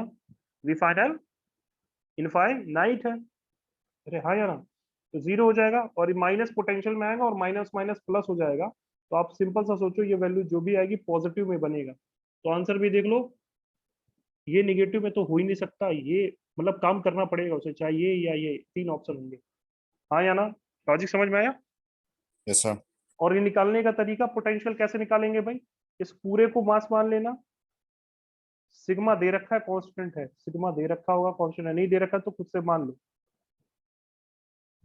ठीक है। एनुलर डिस्क ऑफ रेडियस और मास एम टोटल का दे रखा है, thin uniform annular disc of mass M, ठीक है, हैज एन आउटर रेडियस इतना, इनर रेडियस इतना, ठीक है, thin radius of mass M has outer, ये टोटल मास इसका एम दे रखा है, तो भाई इसके रिस्पेक्ट में तुमको ये मास नहीं निकाल पाओगे, अगर सिग्मा ये दे रखा है, ये कांस्टेंट होता है, तो इतने एरिया के लिए निकाल नहीं पाओगे इसका मास एम डैश,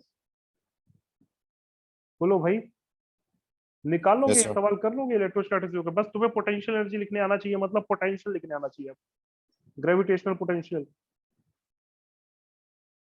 अरे दो डिस्क यस मान लेना ना यार, एक डिस्क के कारण कितना होता है पोटेंशियल, जरा बताओ भाई, सिग्मा हाँ भाई एप्सिलॉन नॉट बदलते चलना खुद से, रूट इलेक्ट्रोस्टैटिक वाला ओवर फार्मूला लिख रहा हूँ, सिग्मा पूरा और x ये स्क्वायर सब, प्लस हाँ, R square plus X square minus X, sorry X square नहीं, एक्स था। अरे हाँ या ना? Yes sir.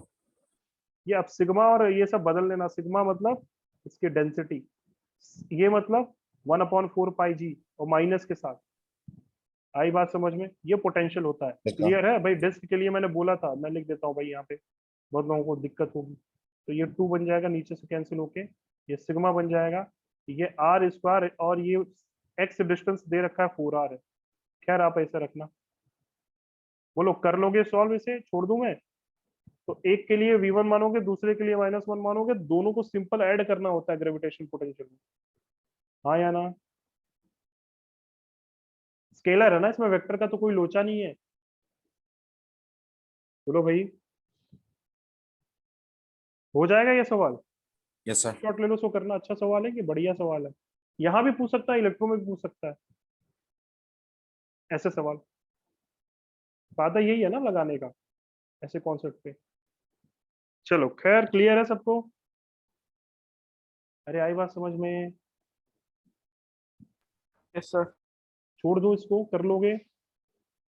लॉजिक भी बता दिया, बी ऑप्शन हो नहीं सकता, बाकी 3 में से आप चेक कर लो। इसका मास कैसे निकालेंगे भाई? हमें पता है कि डेंसिटी कांस्टेंट है, तो सिग्मा को क्या डिफाइन करोगे? सिग्मा, इसका मास दे रखा है m और इसका एरिया एनुलर डिस्क का, पाई 4 पाई स्क्वायर, सॉरी 4 पाई का 16 पाई स्क्वायर हो जाएगा, फिर 4 पाई का एस स्क्वायर माइनस 3r का स्क्वायर। ठीक है, इसका एरिया इस एनुलर डिस्क का। बोलो आई बात समझ में? और यही बराबर होगा, मान लो m डैश इस वाले का मास है और इसका एरिया कितना है भाई? पाई 3r का स्क्वायर। बोलो m और m डैश में रिलेशन, m डैश m के टर्म्स में आ जाएगा, फिर तो लिखना बहुत आसान हो जाएगा। हाँ या ना? भाई इसके लिए यहाँ पे कुछ है नहीं, कैविटी तो पॉजिटिव होगा। तो आई बात समझ में? हमें v1 प्लस v2 जोड़ना है। v1 एनुलर के कारण, टोटल के कारण ये मानोगे, और ये छोटे वाले के कारण। ठीक है, टोटल मास निकालना पड़ेगा, टोटल का भी पता चल जाएगा। बोलो भाई, ये m मास याद रखना किसका दिया, इस पे यही ध्यान देना रहता है। एनुलर का दिया है कि टोटल दिया है? एनुलर ऑलरेडी बोल रखा है, तो यानी इतने का मास दिया है m। तो अब टोटल का निकाल के यहाँ निकाल लेना, और प्लस m डैश जोड़ोगे ना, टोटल आ जाएगा। हाँ या ना? Yes sir. क्लियर है? ट्राई करना इसको, अच्छा सवाल है ये। खैर मैं हटा देता हूँ इसको। चलो याद रखना, ये टोटल डिस्क के कारण हमने लिखा है, ये किसके कारण लिखा हुआ है? टोटल डिस्क के कारण लिखा हुआ है। ठीक है, तो आप उस हिसाब से आप आइडिया लगाना कैसे करेंगे इसको। कैविटी वाला सब कर ही चुके हो। इसके कारण किसी दूरी एक्स पर कितना पोटेंशियल होगा ये लिखा हमने, इसको प्रूफ करवाया था, याद है सबको रिलेशन से? चलो भाई, क्लियर है यहाँ तक? हाँ तो जाना है तुम शांत यस शांत सर। से रहते हो, डिस्कशन में एक्टिव होना चाहिए। शांत शांत एकदम चले रहते हो सभी लोग। बोलो किसी को डाउट है यहाँ तक? यस और no? Sir. No sir. Yes sir. Doubt है? ये क्वेश्चन हो जाएगा? Yes sir. Yes sir. आगे बढ़ूं? Yes sir. टीपीपी पे आते हैं हम लोग। टीपीपी में प्रॉब्लम बताओ चलो। 1 हो चुका है सबसे, यहाँ से एक क्वेश्चन में यहाँ यस पे सर। टीपीपी 1 में कोई प्रॉब्लम? टीपीपी 1 में कोई प्रॉब्लम? बोलो भाई। पहला तो बहुत आसान है, याद करो। अचानक से इक्वेटर को क्या बोला है? Apparent wait. अपरेंट वेट बोले तो अपरेंट वेट क्या होता है भाई? m इंटू जी डैश। तो जी डैश कैसे निकालते हैं इक्वेटर पे? घूमने के कारण g minus omega square r into cos of theta, where theta is the, बोलो theta is the latitude angle. Equator की बात कर रहे हैं तो थीटा कितना? जीरो। जीरो। जीरो मतलब cos 1। जीरो। अब ये बोला है कि अपरेंट वेट जीरो दिखाई दे, तो यार मास तो जीरो हो नहीं सकता, यही जीरो होना पड़ेगा। तो कितने ओमेगा पे निकलेगा? तो ओमेगा देख लो कितने तेज घुमाना पड़ेगा। तो यहाँ से omega G minus omega R, यानी कि omega is equal to under root G by R, ये आंसर। आई बात समझ में? Yes, sir. yes sir हो जाएगा ऐसा सवाल, मैंने बोला अचानक से रोक दो, वही तो सवाल हुआ। बोलो क्लियर है? और बताओ, ये देखो आसान सवाल पूछा हुआ है। Imagine new planet having same density as that of earth but 3 times bigger than that of earth size. तो भाई डेंसिटी सेम है ना, तो डेंसिटी के टर्म्स में जी लिखने आता ना, मतलब ये फोर्स लिखने आता ना, या जी डेंसिटी के टर्म्स में लिख सकते हो। जी डैश क्या होता है भाई, जरा बताना। G M E upon R E square, और एम को जरा डेंसिटी के टर्म्स में लिख सकते हो, डेंसिटी कांस्टेंट दे रखा है, तो डेंसिटी के टर्म में लिखना पड़ेगा, डेंसिटी कांस्टेंट दे रखा है, या तो फिर मास निकालना पड़ेगा उस हिसाब से, तो डेंसिटी के टर्म में लिख देते हैं। चलो, मास कितना हो जाएगा भाई, 4/3 पाई आर ई क्यूब, ये तो हो गया इसका वॉल्यूम, इंटू डेंसिटी मास हो गया अर्थ का, आर ई स्क्वायर। तो ध्यान से देखो ये कैंसिल, तो जो भी जी डैश है वो क्या हो जाएगा भाई, 4/3 पाई जी रो आर ई। ये देखो ये कांस्टेंट दे रखा है, तो जी डैश किसके प्रोपोर्शनल, आर ई के प्रोपोर्शनल। हाँ या ना? अब जो जो बोलता जा रहा है करते जाओ। तो जी डैश अपॉन जी, जी में आर ही आएगा और ये 3 टाइम्स आर ही है, तो बचा कितना? क्लियर है? Yes, sir. हो जाएगा। मैंने बोला था जी को इसके टर्म्स में याद रख लो, लिखना कैसे जाता है, क्योंकि आपको पता होना चाहिए डेंसिटी डिफाइन किस तरह से होती है। तो जी में पूछा हुआ था, फोर्स पूछता तो फोर्स को लिख देते इस टर्म्स में। आई बात समझ में? yes sir Yes, clear sir. है? नेक्स्ट बताओ, ये देखो एरर वाले सवाल है, ये हो जाएगा सबसे। रेशियो yes sir पूछा है, इसको इधर भेज दो। अरे वो याद है formula, x yes square sir convert करना बस। Next question. अच्छा बताओ सर यार, सिक्स डाउट कहाँ वाला पे, डाउट डाउट कहाँ पे यार, एक एक थोड़ी डिस्कस कर पाएंगे हम लोग। सर 6 वाला वो डाउट है। सिक्स वाला, एक मिनट का देखा जाए। एक क्वेश्चन शायद इसमें थोड़ा सा हमको भी डाउट है यार, एक क्वेश्चन पे। अच्छा सिक्स वाले में क्या डाउट है यार, तो ग्राफ है। अच्छा मैं एक बार आता हूँ, सिक्स पे आता हूँ। ये एक मिनट पहले किस फोर्थ और फिफ्थ हो चुका है, ये एरर पे बेस्ड सवाल है, ये फोर्थ और फिफ्थ हो चुका। Yes, sir. yes sir fourth और फिफ्थ एरर पे बेस्ड सवाल है। 1% एरर, 5% से एरर है, तो हम क्या लगा देते हैं, error वो एरर वाला फॉर्म error लगाते हैं, एरर फॉर्म लगा सकते हैं। तो फोर्थ फिफ्थ एरर पे बेस्ड सवाल है, एरर कम है, 2% दे रखा है रेडियस में, तो एरर फॉर्म बेधड़ल्ले से लगा लो। ठीक है, और ये एरर वाला फॉर्म अप्रोक्सीमेशन इसमें यूज कर सकते हैं, ये अप्रोक्सीमेशन वाला सवाल है भाई। वेरिएशन जी का पूछा है ना, हाइट के रिस्पेक्ट में, तो sir डेप्थ में कितना होगा, ये आपको पता है, हाइट पे दुगनी तेजी से घटता, तो उतना ही घटना है डेप्थ में, तो आधे पे घटेगा। क्यों?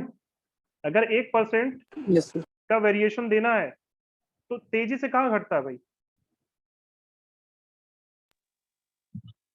जी बोला है कि 1% हो रहा है, तो जितने हाइट पे जी Yes, घटेगा, यही बोला है ना, weight of the body yes mass sir decrease when it पढ़ा रेज हो टू हाइट एच कम है। अगर वो अर्थ पे, अगर तुम डेप्थ में जाओगे तो इसका आधा ही चलना पड़ेगा डी, तो बस। सेम डेप्थ जाओगे तो आधा घटेगा, ये पूछा है, सॉरी। सेम डेप्थ चलते हो नीचे तो आधा घटेगा, ठीक है? समझ में आई बात? अप्रोक्सीमेशन वाला फॉर्मूला ये हो गया एरर, ये एरर पे बेस्ड सवाल है, जी को लिखने आना yes चाहिए sir एरर फॉर्म में। चलो आगे बढ़ा जाए। अब ये क्वेश्चन नहीं लगता तो इसमें ग्रेविटेशन का कोई दिक्कत नहीं है, इसमें आपको एरर आना चाहिए। 5% से कम एरर होता है, ऑलमोस्ट 5% तक लगा सकते हैं हम लोग एरर फॉर्म। क्वेश्चन नंबर 6 में क्या बोल रहा है भाई, sphere of mass m cavity r1 as shown in the figure, the force exerted by the sphere on a particle of mass m located at a distance r from the center of sphere varies as, कुछ इस तरह से vary कर रहा है। Clear?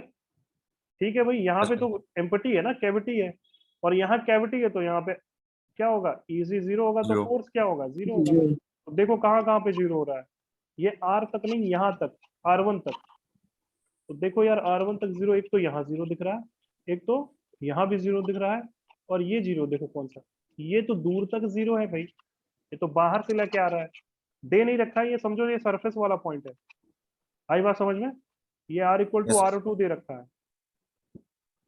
समझ में आई बात? आपको समझना पड़ चाहिए देख के इसको। R is equal to R2 वाला पॉइंट है ये, R is equal to R1 वाला पॉइंट ये है। देखो यहाँ तक जीरो होना चाहिए, इसके बाद मटेरियल है तो बढ़ेगा जीरो से कुछ, तो ये ऑप्शन सही होना चाहिए, बी मेरे ख्याल से। क्या है पूछा था? फोर्स पूछा ना, ठीक। तो भाई फोर्स मतलब क्या होता है? Mass into gravitational field. तो ग्रेविटी मास तो कांस्टेंट है, ग्रेविटेशनल फील्ड जैसे डिपेंड करेगा उस तरह से फोर्स। अरे हाँ या ना? Yes, sir. सर क्लियर ये है? डायरेक्टली प्रोपोर्शनल तो आर नहीं आएगा क्या, इलेक्ट्रिक ये ग्रेविटेशनल फील्ड? वो gravitational field. G M X divided by R cube होता है ना, तो एक्स का डायरेक्टली प्रोपोर्शनल आता था ना सॉलिड स्फीयर के लिए। अरे यहाँ तो कुछ है ही नहीं ना यार, ये कहाँ फोर्स लगा पाएगा? ये देखो सोचो, तुम यहाँ पे बैठे हो, इसके अंदर जो रहता तो वही फोर्स लगाता, जिसके अंदर कोई मास है क्या लॉजिकली? R1 से R2 के बीच सर। R1 से R2 के बीच, हाँ हाँ। अच्छा ये R1 से R2 के बीच, अच्छा ग्राफ ऐसे दे रखा है। हाँ सर, वो ग्राफ स्ट्रेट लाइन नहीं दिया। स्फीयर, एक minute, sphere of mass m has a cavity R1 is figure, ठीक।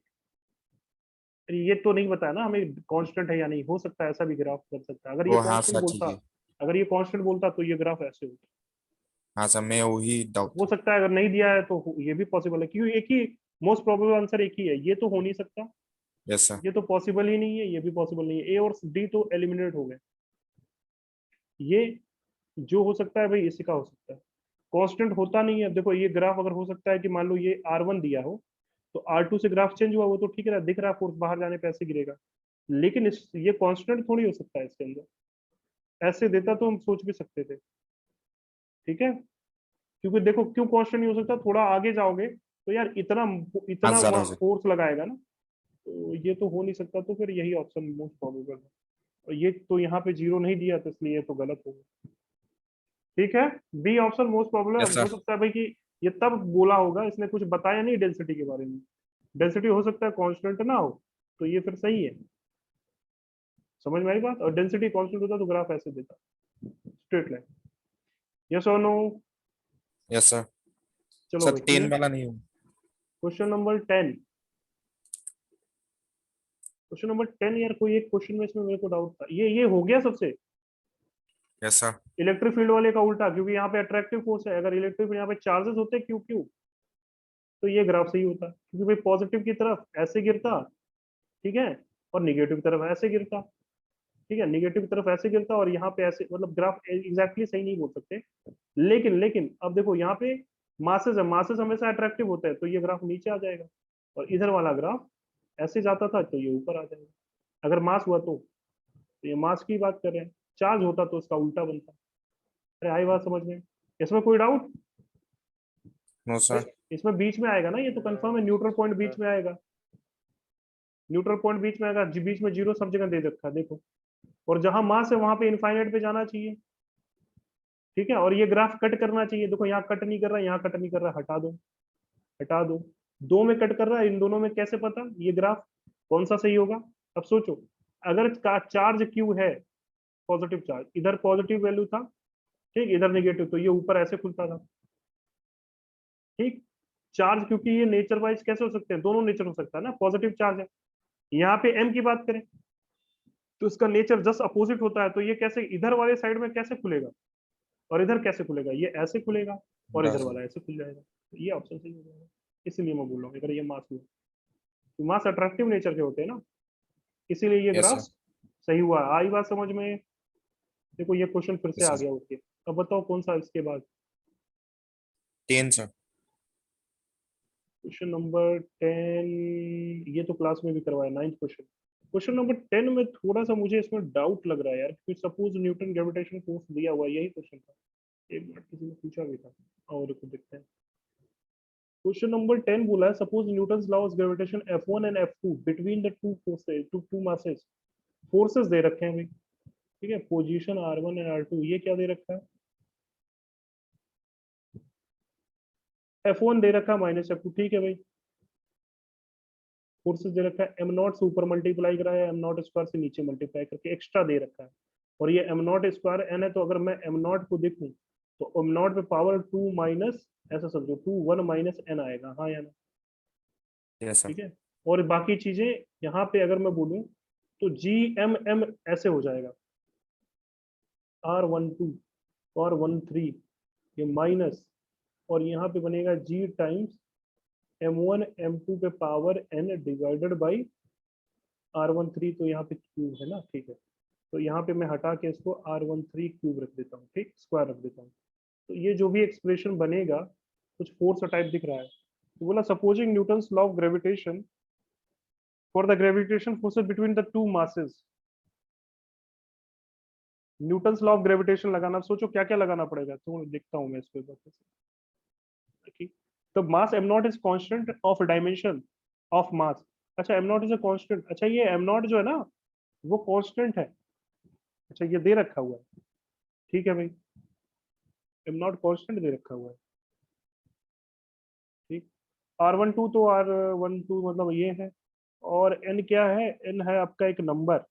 सच cases the acceleration due to gravity on earth will be different for different object. Acceleration due to gravity, देखो इस पे लगने वाला force, इस पे लगने वाला force, acceleration due to gravity पूछा है ना, तो यस सर। दोनों फोर्स के लिए देखो दोनों मासेस अलग हैं, और अगर ये फोर्स मान लो बाई चांस इनका मॉड ले लो, क्योंकि दोनों को बराबर दे रखा है, इसके मैग्नीट्यूड की बात करूं, ऐसे डायरेक्शन की नहीं, मैग्नीट्यूड की बात करूं, तो मैग्नीट्यूड भी अलग हो, क्यों, क्योंकि इसका मास अलग है, तो इसका a1 क्या हो जाएगा, एफ अपॉन m1, और a2 क्या हो जाएगा, एफ अपॉन m2। तो ये तो बात सही में आ रहा है, समझ में आ रहा है, तो डायरेक्शन भी अलग है और मैग्नीट्यूड भी अलग आ रहा है, बोलो हाँ या ना। और अगर मैं फोर्स इसको ही एफ मानू तो, अरे हाँ या ना, डिफरेंट ऑब्जेक्ट के डिफरेंट डिफरेंट एक्सीलरेशन हो गए, ये तो समझ में आ रहा है। सर वो मास तो 8, एक मास तो 8 ही होगा ना। कौन सा मास, एक्सेलरेशन ड्यू टू ग्रेविटी बोला है तो एक m1 m2 का एक मास तो 8 ही होना चाहिए ना। 8 होना चाहिए, नहीं सर नहीं, जैसे हाँ एक मास लोगे ना तो देखो ये जो फोर्स है ये तो कॉन्स्टेंट, ये फोर्स हमने मान लिया, देखो ये फोर्स दे रखा है, ये हमने ये फोर्स माना, दोनों पे लग रहा है। डायरेक्शन भूल जाओ, अगर मैग्नीट्यूड चेक करें तो जो भी फोर्स होता है फोर्स डिवाइडेड बाई इसका, अगर इसका एक्सीलरेशन लिखना है तो उसका मास, और इसका मास तो अलग अलग नहीं आ रहा, मास m1 m2 अलग अलग है, हाँ सर। वो तो अलग आ रहा है। अब देश देखो इसमें ऑल ऑफ yes, दिस दिया, वही मेरे को समझ में नहीं आ रहा है। For N negative, an object lighter than water, कोई भी object lighter than will sink in the water, अब ये दिया किस पे है, ठीक है भाई, for N negative, N negative, ठीक है, एन निगेटिव मतलब ये चीज, ठीक है भाई, एन निगेटिव 1 माइनस है, एन निगेटिव मतलब ये प्लस में आएगा, ठीक है, ये पॉजिटिव वैल्यू हो जाएगी। An object lighter than water will sink in the water, क्या कहाँ से रिलेट कर रहा है, कुछ समझ में नहीं आ रहा है। इससे और एम निगेटिव से क्या बोल रहा है, ठीक है, only the third law will become invalid. Third, अच्छा थर्ड लॉ इसको देखो जरा, न्यूटन थर्ड लॉ क्या होता है भाई, उसकी 4 कंडीशन सेटिस्फाई होनी चाहिए, डायरेक्शन से फोर्सेस सेम होने चाहिए, हाँ या ना, यस सर। और क्या होना चाहिए, नेचर वाइज सेम होना चाहिए, नेचर वाइज अपोजिट होना चाहिए, मतलब फोर्सेस का नेचर सेम होना चाहिए, ऐसा सोचो, डायरेक्शन अपोजिट होना चाहिए, मैग्नीट्यूड सेम होना चाहिए, मैग्नीट्यूड वाइज दो डिफरेंट बॉडीज पे लगने चाहिए। अच्छा हाँ हाँ हाँ हाँ, ठीक है ठीक ठीक, इसको वेक्टर लोगे तो, अगर ये वेक्टर दिया है तो इनवैलिड होगा, ये दे रखा है ना डेटा, बोलो आई बात समझ में, तो ये तो समझ में आ रहा है इनवैलिड होगा, देखो फोर्सेस एक ही डायरेक्शन में हो जाएंगे। अरे ऊपर लिख देखो, सर वो लेफ्ट साइड में जो दिया है उससे तो थर्ड लो ही आ रहा है ना, F1 इक्वल टू -F2 दे ही दिया है। F1 equal to minus F2 दे रखा है ये चीज ना, लेकिन हाँ सर वो डायरेक्शन, माइनस। हाँ माइनस ये दे रखा है, और ये माइनस यहाँ भी लिया, और इसको ये डिफाइन किया है R12, दोनों को बना के देखो ना, R1 R2 दो वेक्टर, इस तरह से वेक्टर सर बना, नीचे वाला मैग्नीट्यूड है क्या वो r³ जो है। ये मान माइनस, अगर इसको देखा जाए तो अगर ये F2 दे रखा हो, समझो जो डायरेक्शन लोगो दोनों एक ही डायरेक्शन में आ जा रहे हैं, देखो ध्यान से, ये R12 वेक्टर दे रखा है ना, ये नीचे वाला मैग्नीट्यूड है, ऊपर वाला वेक्टर है डायरेक्शन, मेरे को ये बीच वाला ये समझ में नहीं आ रहा है, ये क्यों दे रखा है, इसीलिए ऑल ऑफ दिस दे रखा हुआ, पता नहीं क्या है, ये वाला मेरे को बिल्कुल समझ में नहीं आ रहा है, ये तो चलो ठीक है इनवैलिड है, मिल रहा है, ठीक है, ये मैं वही मैं पूछ रहा था, ये क्या हो रहा है, एन की वैल्यू के लिए नेगेटिव वैल्यू, मान लो एन नेगेटिव रखेंगे तो क्या होगा, ये वैल्यू पॉजिटिव हो जाएगा, और ये वैल्यू पॉजिटिव हो जाएगा तो फोर्सेस, अब इसको ये वैल्यू अगर पॉजिटिव होगा तो इसको कैसे रिलेट करोगे कि तुम वाटर में सिंक कर जाएगा। और N object lighter than water, वो तो बात समझ में आता है, लाइटर वाटर से लाइटर कोई ऑब्जेक्ट हो तो कैसे क्या बोलते हैं सिंक होगा। ये निगेटिव होने का मतलब समझ में नहीं आ रहा। ठीक, इसको छोड़ो, बीच वाला ऑप्शन क्लियर है, ये तो समझ में आ रहा है। देखो ये देखो यहाँ पे वैल्यू रखो, एक बार जरा ऐसे बना के तुम चेक करना, ये बिल्कुल सेम आएगा, ये लॉ वैलिड नहीं है, एक डायरेक्शन तुम्हें मिल जाएगा। ये तुम्हें इस वेक्टर की बात कर रहा है ना, ये अपोजिट है, ठीक है। ये यस माइनस सर। और दे रखा है और ये 1 2 दे रखा है, ये वेक्टर लिखना चाहिए इसे, खैर आप मान लो इसे। अब एक बार जब करोगे इसको तो देखना ये लॉ वैलिड आ रहा है, चारों कंडीशन वही सेटिस्फाई कराना। ठीक, और ये मेरे को अभी समझ में नहीं आ रहा, तो ऑप्शन अभी रहने दो इसको, ये फिर मैं सर इसको बताता सीरीज में हूँ। तो एक वो माइनस माइनस F2 के लिए प्लस हो जाएगा और F1 के लिए माइनस, तो हाँ तो ऑपोजिट ही वही आएगा। सेम सेम डायरेक्शन आ गया ना, सर वही तो बोल रहा ऑपोजिट आएगा ना, एक में प्लस है एक में माइनस है। हूँ। ये F1 ये माइनस में ऑलरेडी है। माइनस दे रखा है, चलो ये दे रखा है ऑलरेडी माइनस, ये हाँ सर। माइनस सेंट्रीपिटल, देखो ये अट्रैक्शन होना चाहिए दोनों के बीच, यस सर। और ये माइनस जब रखोगे तो आप कौन सा फोर्स लिखोगे, ये लिख लो 1, तो क्या करोगे 1 से 2 की तरफ लिखोगे तो 2 1 लिखोगे ना, हाँ सर। तो 2 1 लिखोगे तो इसको देखो हाँ सर माइनस तब। माइनस प्लस नहीं आ जाएगा, यस सर। तो इसीलिए तो बोल रहा हूँ। एक बार इसको कूलम ये न्यूटन्स लॉ का वेक्टर फॉर्म लिख के देखो तुम्हें समझ में आ जाएगा। हाँ ये सर। तो ये दोनों दिख रहा है, लेकिन ये नहीं समझ में आ रहा है ये क्या कहना चाह रहा है, इसका जस्टिफिकेशन नहीं मिल पा रहा है। एन निगेटिव हो तो ऑब्जेक्ट लाइटर हो वाटर से तब भी डूब जाएगा, और एन की वैल्यू ऑलरेडी दे रखा है इस पे, और एन निगेटिव होने से क्या होगा, ये मासेस नीचे आ जाएंगे, और ये वैल्यू कुछ ना कुछ पॉजिटिव होगा, कुछ मीनिंगफुल वैल्यू मान लेती होता है। तो फोर्सेस क्या होगा, फोर्सेस तो लगेगा ना, ऐसा ऐसा तो नहीं बोला है, और पानी और वाटर से रिलेट कर रहा है और ये फोर्सेस लग रहे हैं, डायरेक्शन उलट जाएगा, तो यार बायंसी और ये दोनों एक तरफ आ जाएंगे तो डूब कैसे जाएगा, देखना पड़ेगा इसको, ठीक है। इसको हाँ थोड़ा सर ऐसा ठीक है। से रिलेट कर रहा है, चलो इसको छोड़ो, बाकी दो ऑप्शन तो दिख रहे हैं इसके। आगे बताओ, ये रिलेट कर रहा है दूसरे चैप्टर से और वो भी कोई रिलेशन ऐसा दिखा रहा है यार, मुझे लग रहा है यहाँ पे कुछ और होना चाहिए, या तो ये अधूरा क्वेश्चन है, यहाँ डेटा नहीं लिखा हुआ है, देखो यहाँ से गायब एकदम, हाँ सर। या तो मिस प्रिंट मुझे लग रहा है, क्योंकि ये रीड क्या दे रहा है ये तो हमको समझ में नहीं आ रहा है, कुछ आगे कुछ डेटा है इसके आगे, ठीक है, ये क्वेश्चन चेक करना पड़ेगा। चलो खैर, बिना ऐसे कैसे बोल देंगे यार सिंक कर रहा है वाटर, कुछ रिलेशन तो दे तो हम एनालिसिस करें। खैर, मुझे तो यही लग रहा है इसमें कुछ ना कुछ डेटा मिसिंग लग रही है। चलो और बताओ। सर वो 4 वाला कहाँ फंस गया वो। कौन सा 4 वाला, ये वाला, ये हो गया हाँ ना भाई, टीपीपी 10 11.1 1 में किसी को डाउट, बाकी लोग क्या कर रहे हैं यार, लगा रहे हैं नहीं लगा रहे हैं, Yes, sir. लगा के आयो, एससीवी भी डिस्कशन करना था, एससीवी हो गया सबसे, क्वेश्चन तो बन जाने Yes, sir. चाहिए सब, मोस्टली हो यस गए सर। क्वेश्चन। अरे बहुत कम है, कितने 34 35 क्वेश्चन ही है यार, yes sir. Yes, sir. Sir हो गया सबसे। अब नहीं लगाओगे तो फिर देखो समझ में नहीं आएगी चीजें। चलो खैर, बोलो यार इसमें बोलो जरा, टीपीपी डिस्कस कर लेते हैं। कौन सा क्वेश्चन, टीपीपी 2 में? 4 सर। बाकी हो गया ये सब, वर्कडन वर्कडन के बारे में बात कर रहा है, पोटेंशियल यस सर। एनर्जी की बात कर रहा है, Yes, पोटेंशियल sir. एनर्जी क्या लिखते हैं, M G yes into, sir लिख लोगे ना, हाइट पे बदलेगा तो ये वैल्यू शायद कोई आती सर। है। खैर आगे बढ़ रहा हूँ, तो जी डैश आप निकाल लेना बस, M G dash into height.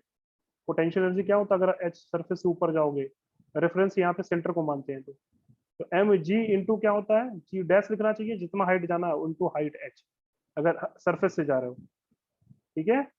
और ये दे रखा होता है ऐसा Yes, सेंटर sir. से ना, तो एम जी आर लिखो ज्यादा बेटर है, इसने रेफरेंस जीरो मानते हैं सेंटर पे, ठीक।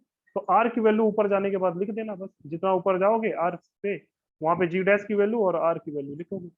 जी डैश कैसे बदल रहा होगा भाई, G upon H plus R, R E square, और आर की वैल्यू जितना ऊपर जाओगे बस रख देना, सेंटर से दूरी आ जाएगा। बोलो भाई, और दूसरा चौथा आ रहा है, हाँ सर वो ये 4 ग्राफ में। हो गया ना, ग्राफ हो गया सबसे। Yes sir. क्वेश्चन नंबर 4 क्या बोल रहा है, चलो देखो। The height of the satellite, ये तो हो ही गया होगा, तीसरा एनर्जी कंजर्वेशन वो सवाल था, ये तीसरा। Yes sir. क्वेश्चन नंबर 4 पे आते हैं।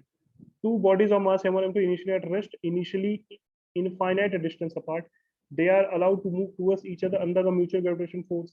Their relative approach, relative velocity at a separation r. तो यार देखो, जब दो चीज बहुत दूर पे हो, ठीक है, इनके बीच सेपरेशन कितना दे रखा है, बहुत दूर है, तो इनके बीच कोई पोटेंशियल एनर्जी होगी क्या? नहीं होगा। नहीं होगा। अच्छा बोला क्या, दे आर एट रेस्ट, ठीक है, body they are at allowed to move each other, ठीक है, छोड़ दिया जाए तो ये दोनों एक दूसरे के पास आ रहे हैं, ठीक, तो कहीं ना कहीं ऐसा आएंगे, सिचुएशन ये बन रहा है कुछ आर दूरी पर, सोचो, ठीक है, यस सर। मान लो अलग अलग है तो अलग अलग मासेस है तो अलग अलग इनकी वेलोसिटी होगी। सोचो टोटल एनर्जी शुरुआत में कितना था, दोनों यार ना ही पोटेंशियल था ना ही, बोलो, ना ही इनके पास पोटेंशियल था ना ही कुछ काइनेटिक था, बोला ही हुआ है, देखो इनिशियली दे आर वाज एट रेस्ट और इनफाइनाइट, इनफाइनाइट मतलब इतनी दूर पे है कि इनके बीच इंटरेक्शन एनर्जी नहीं है पोटेंशियल, फाइनली जीरो है, तो टी फाइनल क्या आना चाहिए, एनर्जी कांस्टेंट रहता है वो भी जीरो के बराबर होना चाहिए, और टी फाइनल निकालोगे ना इस सिचुएशन में, ये फाइनल सिचुएशन है, इसको जीरो के बराबर करो, क्योंकि भाई टी आई टी इनिशियल और फाइनल सेम होता है ना, यस सर। फाइनल कितना हो जाएगा, जी एम, एम बाई जितने डिस्टेंस पे हैं, और प्लस इनकी अलग अलग अपनी स्पीड होगी, half M one V one square plus half M two V two square, आपको अप्रोच पूछा हुआ है तो V one plus V two की वैल्यू पूछा है, यही तो मतलब है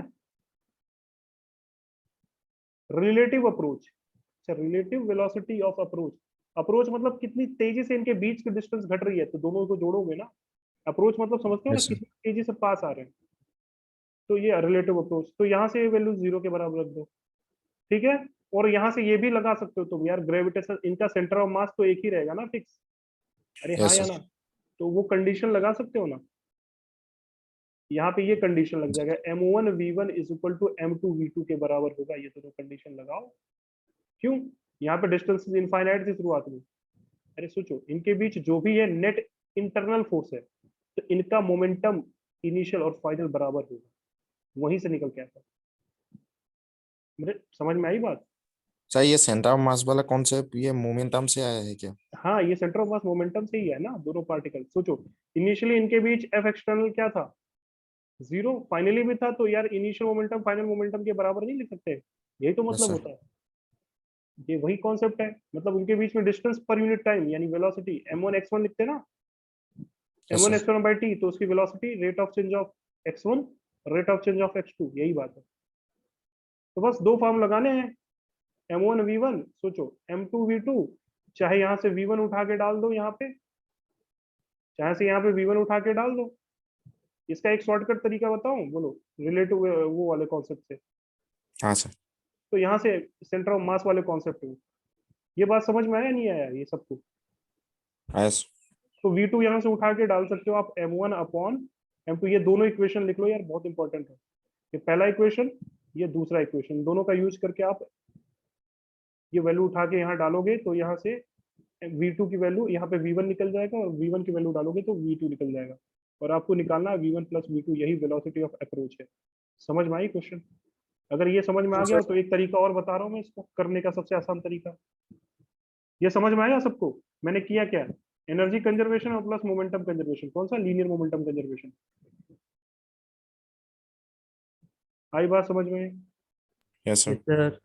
चलो एक तरीका और बता देता हूँ, देखो वो थोड़ा सा कॉन्सेप्ट अगर आपको सेंटर ऑफ मास के रिस्पेक्ट में लिखने आना चाहिए, सेंटर ऑफ मास के रिस्पेक्ट में अगर जाए सेंटर ऑफ मास फ्रेम में, तो एक ध्यान से देखो, शुरुआत में सेंटर ऑफ मास रेस्ट पे है क्योंकि एफ एक्सटर्नल जीरो है, बाद में भी सेंटर ऑफ मास रेस्ट पे है, इसीलिए तो ये सेम स्पीड, जितनी तेजी से ये भागे उतनी तेजी से ये भाग रहा है, तो कहने का मतलब अगर काइनेटिक एनर्जी हमें लिखना चाहते हैं, क्योंकि इसके पास जो भी पोटेंशियल था वो होगी, काइनेटिक एनर्जी अगर हम लिखेंगे तो काइनेटिक एनर्जी पहले तो हम सेंटर ऑफ मास का लिखते हैं, याद होगा, और काइनेटिक एनर्जी इसके बाद हम लिखते हैं सिस्टम का, मतलब यहाँ पे सिस्टम का with respect to centre of mass, तब जाके हमें काइनेटिक एनर्जी ग्राउंड वाली मिलती है, हाँ या ना, क्लियर? और इसी में डायरेक्ट अगर देखा जाए तो काइनेटिक एनर्जी सेंटर ऑफ मास का जीरो, तो क्योंकि रेस्ट पे था, हाँ या ना, तो काइनेटिक एनर्जी ऑफ सिस्टम, यही इसकी काइनेटिक एनर्जी होगी, बोलो, with respect to centre of mass, और सेंटर ऑफ मास रेस्ट में तो म्यू का कॉन्सेप्ट आता है क्योंकि दोनों चल रहे हैं, तो हाफ यानी ये वी रिलेटिव का स्क्वायर होता है, और यहीं से डायरेक्ट वी रिलेटिव अप्रोच आ जाएगा। अरे हाँ या ना, दोनों चल रहे होते तो मास लिखते हैं कि वी हाफ लिखते हैं? अगर ये समझ में आ रहा हो तो भाई एक लाइन में आंसर है, हाफ टाइम्स म्यू, म्यू मतलब रिड्यूस मास, दोनों चल रहे हैं ना, ये वी रिलेटिव होता। आप सोचो टोटल एनर्जी हमारा है क्या finally, minus G M M by R, हाँ या ना? अरे समझ में आ रहा है सबको? सर ये फिर से बोल लीजिए, कहाँ ये से बताओ, ये ये आता एक्सप्लेन। है फिर जब आप पढ़ोगे इसको रोटेशन तब समझ में आएगा।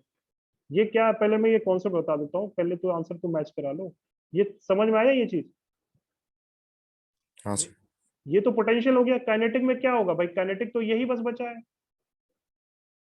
काइनेटिक में यही बचा हुआ है, तो काइनेटिक में टर्म हमें रिलेटिव चाहिए भी, तो direct mu into V relative का स्क्वायर। सोचो वी रिलेटिव हमें निकालना है, म्यू क्या होगा भाई, दोनों मासेस दे रखे हैं, म्यू क्या होगा यहाँ पे, m1 M2 m2 m1 plus m2 reduce मास। तो चलो यहाँ से निकालो, यहाँ से क्या हो जाएगा, तो ये तो वैल्यू जीरो के बराबर है, क्यों, इनिशियल जीरो था, ये तो जीरो था, तो इसकी वैल्यू जब उठा कर कोई इधर जाएगा तो कितना बन जाएगा, सोचो, ये वैल्यू रख रहा हूं मैं, हाफ टाइम्स म्यू मतलब M capital M divided by M plus M, हाँ या ना, इंटू वी रिलेटिव का स्क्वायर, और ये वैल्यू जब उधर जाएगा तो प्लस हो जाएगा, तो G M M upon R, बोलो यहां से ये और ये कैंसिल हो गए, यस सर। तो बचा क्या वी रिलेटिव, फिर आ तो गया, two times G M plus M divided by, बोलो two times M G plus M, ठीक, डिवाइडेड बाई आर, तो आंसर कौन सा आ गया, नहीं आ गया? ये हाँ सर। रिलेटिव अप्रोच की वेलोसिटी है, एक लाइन में आंसर हो जाएगा, बस आपको ये समझ में आया था तो, अदरवाइज ये मेथड 2 है, ये मेथड 1 आपके सामने। ये कब होता है use, centre of mass frame में लिखते हैं तो, सेंटर ऑफ मास फ्रेम, अब अगर ये समझ में आता है तो बहुत अच्छा, नहीं तो ये तरीका तो आ रहा है ना यार, दोनों तरीके हैं अपने अपने। बोलो आई बात सर वो समझ में? सेंटर ऑफ मास फ्रेम में ये काइनेटिक एनर्जी जो लिखा वो ये कौन है, सा काइनेटिक एनर्जी? देखो काइनेटिक एनर्जी जब भी लिखते हैं हम तो ग्राउंड फ्रेम में लिखते हैं, तो ये काइनेटिक एनर्जी ग्राउंड फ्रेम वाला है, तो कभी भी ग्राउंड फ्रेम का लिखते हैं तो सेंटर ऑफ मास का, और सेंटर ऑफ मास का विद रिस्पेक्ट टू ग्राउंड लिखना पड़ेगा ना, तो बात तो एक ही है, सिस्टम की मुझे काइनेटिक एनर्जी लिखनी है। सर टोटल काइनेटिक एनर्जी है क्या वो? हाँ ये टोटल काइनेटिक एनर्जी है, दोनों चल रहे थे, हाँ सर ठीक। समझ में आई बात? इसको ऐसे लिखते हैं ना, यस। ठीक है, यस सर। बोलो आगे answer, answer B, Yes, sir. Answer B होगा फिर, ठीक, क्लियर है? Yes sir. दोनों तरीके से कर सकते हो, आंसर तो मैंने ला दिया, पहले तरीके से आप कर लेना, दूसरा तरीका मैंने बता दिया, अगर समझ में आता है तो ये भी ठीक है, बढ़िया है, नहीं समझ में आता है तो यार पहला तरीका तो सही है आपके पास, फंडामेंटल बेसिक, वो तरीका हमने ग्राउंड फ्रेम में लिया, इसको सेंटर ऑफ मास फ्रेम में लगाया, ठीक, चलो। सर वो 6 वाला आंसर मिस नहीं किया। 6 वाला कौन सा, ये हटाओ पहले, ये तो ना बहुत ज्यादा हो गया इसके अंदर, कौन सा, यस सर। कौन सा कौन सा कौन सा, 6 6। वाला, इसका 6, हाँ इसी का सर। 6, अच्छा ये क्वेश्चन पहले पांचवा हो गया, अच्छा सवाल ये भी है, सर वो 5 नहीं होता। नहीं हुआ है क्या, क्या बोल रहा है इसमें, बोलो फिफ्थ क्वेश्चन में क्या बोल रहा है, देखो ध्यान समझना, एक रॉकेट है, लॉन्च किया गया है vertically from the surface of earth with initial velocity v, ठीक है भाई, जब कुछ नहीं बोला तो परपेंडिकुलर सरफेस से फेंक दो, रेडियस ऑफ अर्थ दे रखा है r, नेग्लिजिबल एयर रेजिस्टेंस दे रखा है, तो एनर्जी कंजर्व कर सकते हो, ये कहने का मतलब, maximum height attend by the rocket after, हाँ अबव द अर्थ सरफेस, तो यार उसको थोड़ा बड़ा करते हैं फिर इसको लगाते हैं तो, ठीक है भाई, कितना हाइट अटेंड करेगा, कैसे पता चलेगा, एनर्जी कंजर्वेशन से भी जीरो एनर्जी करके फाइनल। कंजर्वेशन कर दो, मान लो v फाइनली जीरो हो जाए, ऐसे ही तो पता चलेगा, एनर्जी कंजर्वेशन और मोमेंटम कंजर्वेशन पे खेल है भाई, मान लो और सरफेस है, एंगल वंगल पे फेंकता तो मोमेंटम कंजर्वेशन करना पड़ता। चलो देखो इस पे कई सवाल बन सकते हैं, पहला सवाल क्या है इसमें, जो इसको ऐसे फेंक दिया, कुछ नहीं दिया किसी एंगल पे, तो सीधे सीधे फेंक दो ऊपर वर्टिकली, कितने स्पीड से भाई, ये v स्पीड से फेंका, ठीक है, रेडियस वेडियस दे रखा है, मास वास दे रखा है, ठीक है, तो ये कहीं ना कहीं जाके यहाँ पे रुकेगा, कहीं ना कहीं जाके रुकेगा, फाइनली आपको पता है वी फाइनल। तो मान लो यहां से कितनी हाइट पे गया,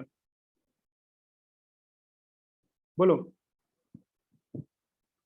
आर हाइट पे गया, हाइट पूछा सरफेस से पूछा ना, ठीक है भाई। हाँ आर सर। निकाल लो, आर माइनस आर कर देना। आर हाइट पूछा है तो क्या लिखे आर निकाल लो, आर माइनस आर कर देना, हाइट मिल जाएगा। अरे हाँ या ना? Yes sir. तो अब क्या करें इसमें? तो भाई सबसे पहले तो यहाँ एनर्जी कंजर्वेशन कर लो, क्योंकि इसके पास कुछ एनर्जी होगी। T total energy initial is equal to total energy final, यही तो करेंगे। फाइनल पोटेंशियल यानी काइनेटिक एनर्जी फाइनल जीरो। बोलो पोटेंशियल एनर्जी जीरो होगा कि कुछ होगा? यहाँ पे समझ में आई बात? तो potential energy kinetic zero, potential energy कितना हो जाएगा भाई माइनस, यहाँ पे लिख देता हूँ मैं। फाइनली मान लो एच आर हाइट पे पहुंचा, तो क्या लिख देंगे minus G M M upon, बोलो आर। और कोई एनर्जी तो है नहीं, इनिशियली कितनी थी, ये फाइनल की बात कर रहा हूँ। ऐसा समझो फाइनल पहले लिख दिया, बाद में इनिशियल लिखना। ठीक है भाई, इनिशियल क्या था इसके पास? एक तो भाई minus G M M potential energy था, बोलो हाँ या ना? कैपिटल आर, आर दूरी पर है, यस और नो? बोलो भाई, किसने पूछा था इसको, हाँ ना तो बोलो। हाँ सर। और प्लस क्या है इसके पास, हाफ एम वी स्क्वायर की एनर्जी है, काइनेटिक एनर्जी। हमें चाहिए आर, हमें चाहिए एक्चुअल में एच, लेकिन आर निकालना पड़ेगा तभी तो एच आएगा। या तो यहीं पे एच प्लस आर लिख दो, या तो जैसा मन करे। आर निकालेंगे तो क्या बनेगा, तो पहले तो एम एम निपटा दो। बचा क्या यार इसमें? इसमें बचा वी स्क्वायर बाई टू। सोचो, वी स्क्वायर बाई टू यहाँ पे बचा, एक मैं लिख देता हूँ यहाँ पे, वन बाई ऐसा, यहाँ पे पूरा लिख दो जी एम बाई आर, ये माइनस। ठीक है भाई, यहाँ पे क्या बचा, V square by two minus G M upon capital R, हाँ या ना? Yes sir. और अगर मुझे आर निकालना है तो सोचो, जीएम को नीचे भेजोगे तो जीएम यहाँ आएगा, और यहाँ से जीएम चला जाएगा, और यहाँ से जीएम चला जाएगा। बोलो आई बात समझ में? Yes sir. और माइनस हटाओगे यहाँ से तो माइनस यहाँ से हटेगा। सोचो यहाँ पे वन आ गया, माइनस इधर चला गया, प्लस इधर हो गया, माइनस की जगह पे। बोलो क्या लिखेंगे भाई, वन बाई आर, और यहाँ सॉल्व कर लो इसको, कितना हो जाएगा? तो मेरे ख्याल से हो जाएगा, इधर देखो तो, अच्छा इसी टर्म में लाना है ना, आर अपॉन समथिंग हाँ करके। सर, वो सॉल्व करने ठीक है में। ठीक है, यहाँ से मतलब कर लोगे इसको सॉल्व। आर वैल्यू यहाँ से निकाल लो यार, एच पूछा है तो बस आर माइनस कैपिटल आर कर दो, निकाल लोगे ना, बस एक ही इक्वेशन लगाना था। Yes sir. अब सोचो सवाल कुछ और दे देता, देखो ऐसे नहीं दे, क्या ऐसे दे देता, समझना क्वेश्चन कुछ ऐसे दे देता। ये सवाल मैं इसमें दूसरा बता रहा हूँ कि इसका दूसरे तरीके से सवाल कैसे पूछ सकता है, ये आंसर आ जाएगा नहीं आ जाएगा? आर निकालो जरा, आर निकालो, एग्जैक्ट आंसर लाते हैं। हो जाएगा, छोड़ दूं? हो जाएगा सर। हो जाएगा ना, चलो लिख देते हैं यार, चलो मेरे को मन कर रहा है इसको करने का। नीचे two M, two G M R आ जाएगा, ठीक। और ये वन बाई आर आएगा, जरा आर की वैल्यू बताओ यार, कितना हो जाएगा यहाँ से? तो यहाँ से आर की वैल्यू आ जाएगी कितनी, two G M R upon one plus V square R, हाँ या ना? और तुम्हें क्या यस सर। चाहिए? हमें चाहिए एच। एच चाहिए तो बस आर माइनस आर करो। तो यहाँ से two times G M R upon one plus V square R minus R, तो यहाँ से निकाल दो एच यार। अच्छा ये स्मॉल जी के टर्म में रख दिया ना, तो एक काम कर लो, पहले हाँ इसको सर। आर स्क्वायर में बदल दो ना। तो G M upon R square, तो यहाँ क्या हो जाएगा, आर क्यूब हो जाएगा। बदल लोगे, मैं छोड़ देता हूँ फिर, जी के टर्म्स में बदलना है। सरफेस पे जी पता है ना यार? अरे जी यस क्या सर। डिफाइन किया जाता है? G G M by R upon R square, इसको कन्वर्ट कर लेना, या तो आखिरी में कन्वर्ट करना है तो अभी कर लेना, जैसा मन करे। निकाल लोगे अब, आ जाएगा आंसर। चलो भाई, देखो इस पे एक क्वेश्चन और बन सकता है, मैं इसको ले लेता हूँ, इस पे अच्छा सवाल एक और बन सकता है, हालांकि आगे पीछे कहीं ना कहीं पूछ सकता है वो। देखो क्वेश्चन ये बन सकता है इस पे कि इसी कॉन्सेप्ट पे सवाल, ऊपर ऐसे वर्टिकली ना फेंके, बोले किसी एंगल से फेंक दिया, ठीक है? ठीक है भाई, और ऐसे क्वेश्चन शायद मिल जाए आपको कहीं ना कहीं बुक में देखोगे तो। ऐसे बोला कि इसने जो फेंका था वो ऐसे फेंक दिया, ऐसे किसी एंगल हॉरिजॉन्टल से 30 डिग्री, या जो भी एंगल दे रखा हो 30 डिग्री बनाते, मान लो सपोज है। किस स्पीड से फेंका, वी नॉट, और वी नॉट की स्पीड जो दे रखी है वो दे रखी है भाई, मान लो 3gm/2r, हाँ या ना? ऐसी स्पीड से फेंका, बात समझ में आया? ये अर्थ है, यस सर। इसका मास m है, रेडियस r है, अर्थ मान लेता हूँ, ये अर्थ है। बोलो कितनी हाइट पर ये जाएगा, maximum height attend by the rocket. इस रॉकेट कैसे फेंका, ये रॉकेट है, मास m का। बोलो मैक्सिमम हाइट, ऐसे पूछ सकता है। अब वो सीधे सीधे फेंका था ना, maximum height attend by the rocket.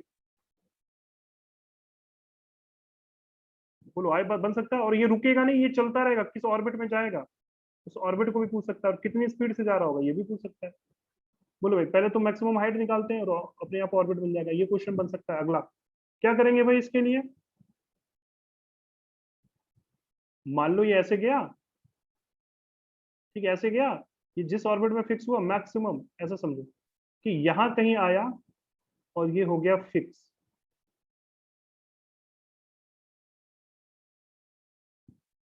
ठीक है, या फिर ऐसे समझो, ठीक, तो कितना हाइट होगा अर्थ सरफेस से निकाल लोगे। Yes sir. और ये घूमने लग गया, समझ लो एक तरह से इलिप्टिकल पाथ पे। सर वो मोमेंट, वो एनर्जी कंजर्वेशन और मोमेंटम बस बस बस बस कंजर्वेशन। बस बस बिल्कुल बिल्कुल। तो हम क्या करेंगे, एनर्जी कंजर्वेशन, लेकिन इंपॉर्टेंट बात यह है कि किसके अबाउट करोगे। सर वो इलिप्टिकल पाथ का हाँ एक मिनट यार, ये परपेंडिकुलर। बन नहीं रहा, चलो तिरछा बना दिया ना मैंने, चलो इसको इससे बनाता हूँ। ये इलिप्टिकल पाथ पे घूमने लगेगा, ठीक है, मान लो इलिप्टिकल पाथ पे घूमने, अब जो भी दे रखा हो, अगर सर्कुलर, हमें उससे लेना देना नहीं है, बट ये हाइट कितना मैक्सिमम अटेन किया। अगर इलिप्टिकल पाथ में घूम रहा होगा तो आपको वो भी पूछ सकता है। मान लो इसके अबाउट ऐसे घूम रहा होगा इलिप्टिकल पाथ पे, बात समझ में आ रही है? और यहाँ पे स्पीड क्या होगा भाई, ये फाइनली यहाँ पहुंचा, इसकी स्पीड हो गई v, v हो गई स्पीड, v या v डैश जैसा मन करे, क्योंकि v से फेंका था ना तुमने। चलो इसकी स्पीड हो गई v, कितना हाइट तक जाएगा भाई मैक्सिमम, अर्थ सरफेस से यही हाइट होगा। अरे आई बात समझ में? Yes sir. Minimum maximum distance तो बात की कहानी है, यहाँ पे पहले तो यहाँ की स्पीड पता चलेगा तब मिनिमम मैक्सिमम बता सकते हैं। तो चलो यहाँ की स्पीड निकालेंगे तो क्या करेंगे भाई, मोमेंटम कंजर्वेशन। तो मान लेते हैं हम कितना मैक्सिमम जा सकता है उसको यहीं से लेते हैं, एच ना देते हैं, आर लेते हैं, ताकि अच्छे से हम एनर्जी कंजर्वेशन लगा पाए। मान लेते हैं आर तक गया, हमें क्या निकालना है, हमें निकालना है एच। एच कैसे निकलेगा, R minus H minus R निकाल लेंगे, फिर आर घटा देंगे, ये रेडियस घटा देंगे भाई, एच मिल जाएगा, हाँ या ना? Yes sir. पहला पॉइंट, एंगुलर मोमेंटम कंजर्वेशन। समझ में आ रहा है सबको? समझ में आ रहा है तो बोलना यार, नहीं भी समझ में आ रहा हो तो भी बताना। कंजर्वेशन ऑफ एंगुलर मोमेंटम क्या करेंगे, अबाउट, किसके अबाउट, सेंटर, अबाउट अर्थ, या जो भी अर्थ सेंटर, अबाउट अर्थ, ठीक। और energy, second equation, energy conservation, energy conservation किसके अबाउट, अबाउट सरफेस अर्थ, और ठीक है, earth. About earth, clear. About earth centre, वही बात है, अर्थ बोलो तो अर्थ का यस सर। सेंटर ही अज्यूम करते हैं, ठीक है, एक ही बात है। तो भाई सबसे पहला काम एंगुलर मोमेंटम कंजर्वेशन करते हैं, क्यों, क्योंकि net force toward the centre ही लगता है, तो यार इससे पास होगा, नेट फोर्स और टॉर्क आएगा ही, टॉर्क नहीं आएगा तो इसका मतलब एंगुलर मोमेंटम कंजर्व रहेगा, पहला। चलो भाई, तो सबसे पहला देखते हैं भाई, तो क्या लिखेंगे, आर तो इसकी रेडियस है ना अर्थ की, हाँ या ना? तो इसका एक यस सर। कंपोनेंट इधर होगा ना यार, टेंजेंशियल पार्ट लेते हैं ना हमेशा, परपेंडिकुलर आर वी, याद है? Yes L sir. I is equal to L final, इसमें होता है एम वी परपेंडिकुलर, तो ये M V not into cos 30, ये कौन सा आएगा, वी नॉट कॉस 30 आएगा ना, परपेंडिकुलर, रेडियस वेक्टर यस के सर। परपेंडिकुलर वाला कंपोनेंट। तो याद है सबको, एम वी नॉट कॉस 30, बोलो हाँ या ना, इनटू रेडियस आर, बोलो ये हो गया फाइनली। मानना आर रेडियस पे है तो ये भी परपेंडिकुलर है, तो एम वी, अच्छा, इनटू आर, बोलो यहां से बात पता चल गया भाई, वी में रिलेशन मिल चुका है एक, वी लिख सकते हो वी नॉट के टर्म्स में, कॉस 30 कितना हो जाएगा, √3 टाइम्स 2 वी नॉट आर, बोलो भाई हाँ या ना? और नीचे स्मॉल आर। भाई हमें दो अननोन मिलेंगे ना, एक तो इसकी वेलोसिटी नहीं पता है, एक इसका आर नहीं पता, ये दोनों मिल जाए तो हमारा काम बन जाए। एक इक्वेशन तो आपका ये हो गया, दूसरा इक्वेशन एनर्जी कंजर्वेशन में, बोलो दो अननोन होंगे, दोनों मिल जाएंगे दो इक्वेशन से, लॉजिकली सोचो नहीं, हाँ या ना। तो इनिशियल और फाइनल टोटल एनर्जी कांस्टेंट रहता है भाई, तो लगा दो T initial total energy final, बोलो हाँ या ना। इनिशियली यस क्या सर। होगा कि minus G M M upon R, ये तो पोटेंशियल हो गई, plus half M V not square, बोलो हाँ या ना। वी नॉट की वैल्यू दे रखी है 3g/2 mr। अरे यस और नो। बाद वाला क्या हो जाएगा, देखो ये वैल्यू देखो दो से ज्यादा नहीं है तो स्केप हो जाता है, √2gm/r होता तो स्केप कर जाता, लेकिन ये वैल्यू कुछ है ना, यस सर। तो लगा लेंगे ठीक। तो ये इलेक्ट्रिकल ऑर्बिट पे जाएगा, ये तो कंफर्म है, इसलिए मैंने इलेक्ट्रिकल माना। आगे का केस में क्या हो जाएगा भाई, अब जब ये ऊपर चला जाएगा तो GMM अपॉन आर और plus half M V square, तो हाफ एम वी की जगह ये वैल्यू रख दो। बोलो सिर्फ आर अननोन है क्या, मिल जाएगा, अरे बोलो भाई, यस सिर्फ सर। आर अननोन है मिल जाएगा, और एक बार आर मिल चुका तो बस आर माइनस, सॉरी एच की जगह पे आर माइनस आर कर देना, ये आपकी एच की वैल्यू आ जाएगी। बोलो आई बात समझ में, yes sir. Yes sir. Clear है, यहाँ तक यस क्लियर सर। है। इससे दूसरा सवाल जो बन सकता था वो इस तरह से बन जाएगा, ठीक हो जाएगा सबसे। Yes sir. चलो भाई अब आ जाओ बैक टू क्वेश्चन, निकाल लोगे ये सब क्वेश्चन। Yes sir. बस दो कॉन्सेप्ट मैं पहले बोल रहा हूँ, एनर्जी कंजर्वेशन और और एंगुलर मोमेंटम कंजर्वेशन लगा रहा हूँ। कभी कभी लीनियर मोमेंटम कंजर्वेशन लग सकता है जब वो फटने वाला केस है, फटने कभी कभी लग सकता है, मैं ये बोल रहा हूँ। और इसमें पिछले साल ही 2019 जेई मेन 2019 और 20 में बहुत सारे सोच क्वेश्चन दे रखा है। 19 एंड 20 में ग्रेविटेशन, मैं इसलिए बोल रहा हूँ बार बार करो कि उसमें एनर्जी कंजर्वेशन मोमेंटम कंजर्वेशन दिया हुआ है, एंगुलर मोमेंटम वो सिखा देगा आपको ये सब क्वेश्चन, छोटे छोटे क्वेश्चन है देखना, ठीक है। इसलिए ये सब यस सर। क्वेश्चन देख लेना जरूर, मैं इसलिए बार बार बोल रहा हूँ ये जेई मेन के क्वेश्चन लगाओ, क्योंकि ये पूरा एप्लीकेशन आपको सिखा रहा है, पूरा एप्लीकेशन वाला पार्ट आता है अब ग्रेविटेशन से। आगे बढ़ा जाए, क्योंकि अब ग्रेविटेशन चैप्टर वो अज्यूम करते हो कि सब पढ़ के आगे हो गए तुम लोग, तो इसलिए वो लोग energy conservation angular momentum conservation ये सब पूछ लेते हैं। खैर ये क्वेश्चन देखो फिर से 6 आ गया क्या यार, देखो ये क्वेश्चन, हाँ हाँ हाँ मिल गया मिल गया, इसको 8 ऊपर वाला। से फेंक रहा है ये, इसको ऊपर से फेंक रहा है, क्वेश्चन नंबर 8 देखो, ये मिल चुका है क्वेश्चन। देखो पहला काम, बोलो ये वेलोसिटी लेके रेडियस वेक्टर से v1 cos 30, बोलो एंगुलर मोमेंटम कंजर्व कराओगे, वो रेडियस दे रखा है पूरा, और हाँ यहाँ सर। जब जाएगा, यहाँ जब जाएगा तो v2 निकालना पड़ेगा, तो पहला भाई लीनियर मोमेंटम इनिशियल फाइनल कर लोगे। बोलो क्या लिखेंगे, एम वी वन की वैल्यू दे रखी होगी यार कहीं ना कहीं, एक पता होगा, अच्छा फाइंड वी1। अच्छा ये v2 ऑर्बिटल होगा ना यार, अर्थ सरफेस पे √gm/r, यस सर। समझ में आया। तो v1 की वैल्यू मिल जाएगी v1 cos 30 into 4r is equal to, नीचे जब यहाँ पे लगाओगे तो हो जाएगा m into v2 into radius r। बोलो v2 जस्ट अर्थ सरफेस के ऊपर घूम रहा है, तो √gm/r होता है, बस ये वैल्यू v2 की जगह डाल देना, तो तुम्हें शायद v1 मिल जाएगा। पूछा गया भाई ग्रेविटेशन, अच्छा कितनी स्पीड से फेंकोगे ना, v1 पूछा हुआ है। V1। हाँ तो v1 मिल जाएगा यार, ताकि ग्रेज करे, देखो ग्रेजिंग वाली कंडीशन है, इस टर्म्स में आंसर रखना आपको, कर लोगे इसको, यस सर। क्लियर है। Yes sir. तो यार v1 6 मिल वाला जाएगा बताना। मेरे ख्याल से, डिस्टेंसेस तो सब दे रखे हैं, तो बड़ा आसान सवाल था, बस एप्लीकेशन करना था किसका, एंगुलर मोमेंटम का। चलो कौन सा क्वेश्चन अब, 6। क्वेश्चन नंबर 6 भी बचा हुआ है, क्या बोल रहा है यार ये क्वेश्चन नंबर 6, डेंसिटी, ओहो ये देखो, मैंने सोचा यार पुराना क्वेश्चन है, क्या करना है इसमें देखो ना ध्यान से, मैं बता देता हूँ, इंटीग्रेशन से यही आएगा। यहाँ पे तुम्हें क्या निकालना है इसका, ये हटा देता हूँ,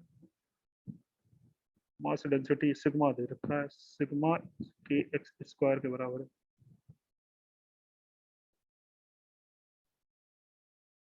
यूनिफॉर्म क्यों बोला यार, नॉन यूनिफॉर्म होगा ना।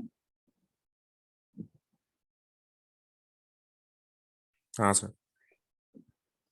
डिस्टेंस p है और h दूरी है, h r है, मतलब ये r है, ऐसे समझो इतना क्यूब टाइप पास करा रहा है along the normal through the centre, distance p h which is along the r। क्या पूछा, फाइंड द ग्रेविटेशनल पोटेंशियल पूछा है यार, तो क्या करो, यहाँ का पोटेंशियल लिखने के लिए रिंग घुमाओ यार, काटो पीटो लगाओ, बोलो सबका अलग अलग डेंसिटी है ना, बोलो यस एक्स सर। पे जाकर रिंग काटोगे, उस रिंग की वजह से यहाँ लिखोगे, ऐसे कितने रिंग होंगे इनफिनिट। भाई, सबका दूरी सेम होगा ना, तो डीवी लिख लेना, और डीवी लिखने के बाद एक्स पे जाकर डीएक्स लेना आप सीधे सीधे, अरे हो जाएगा।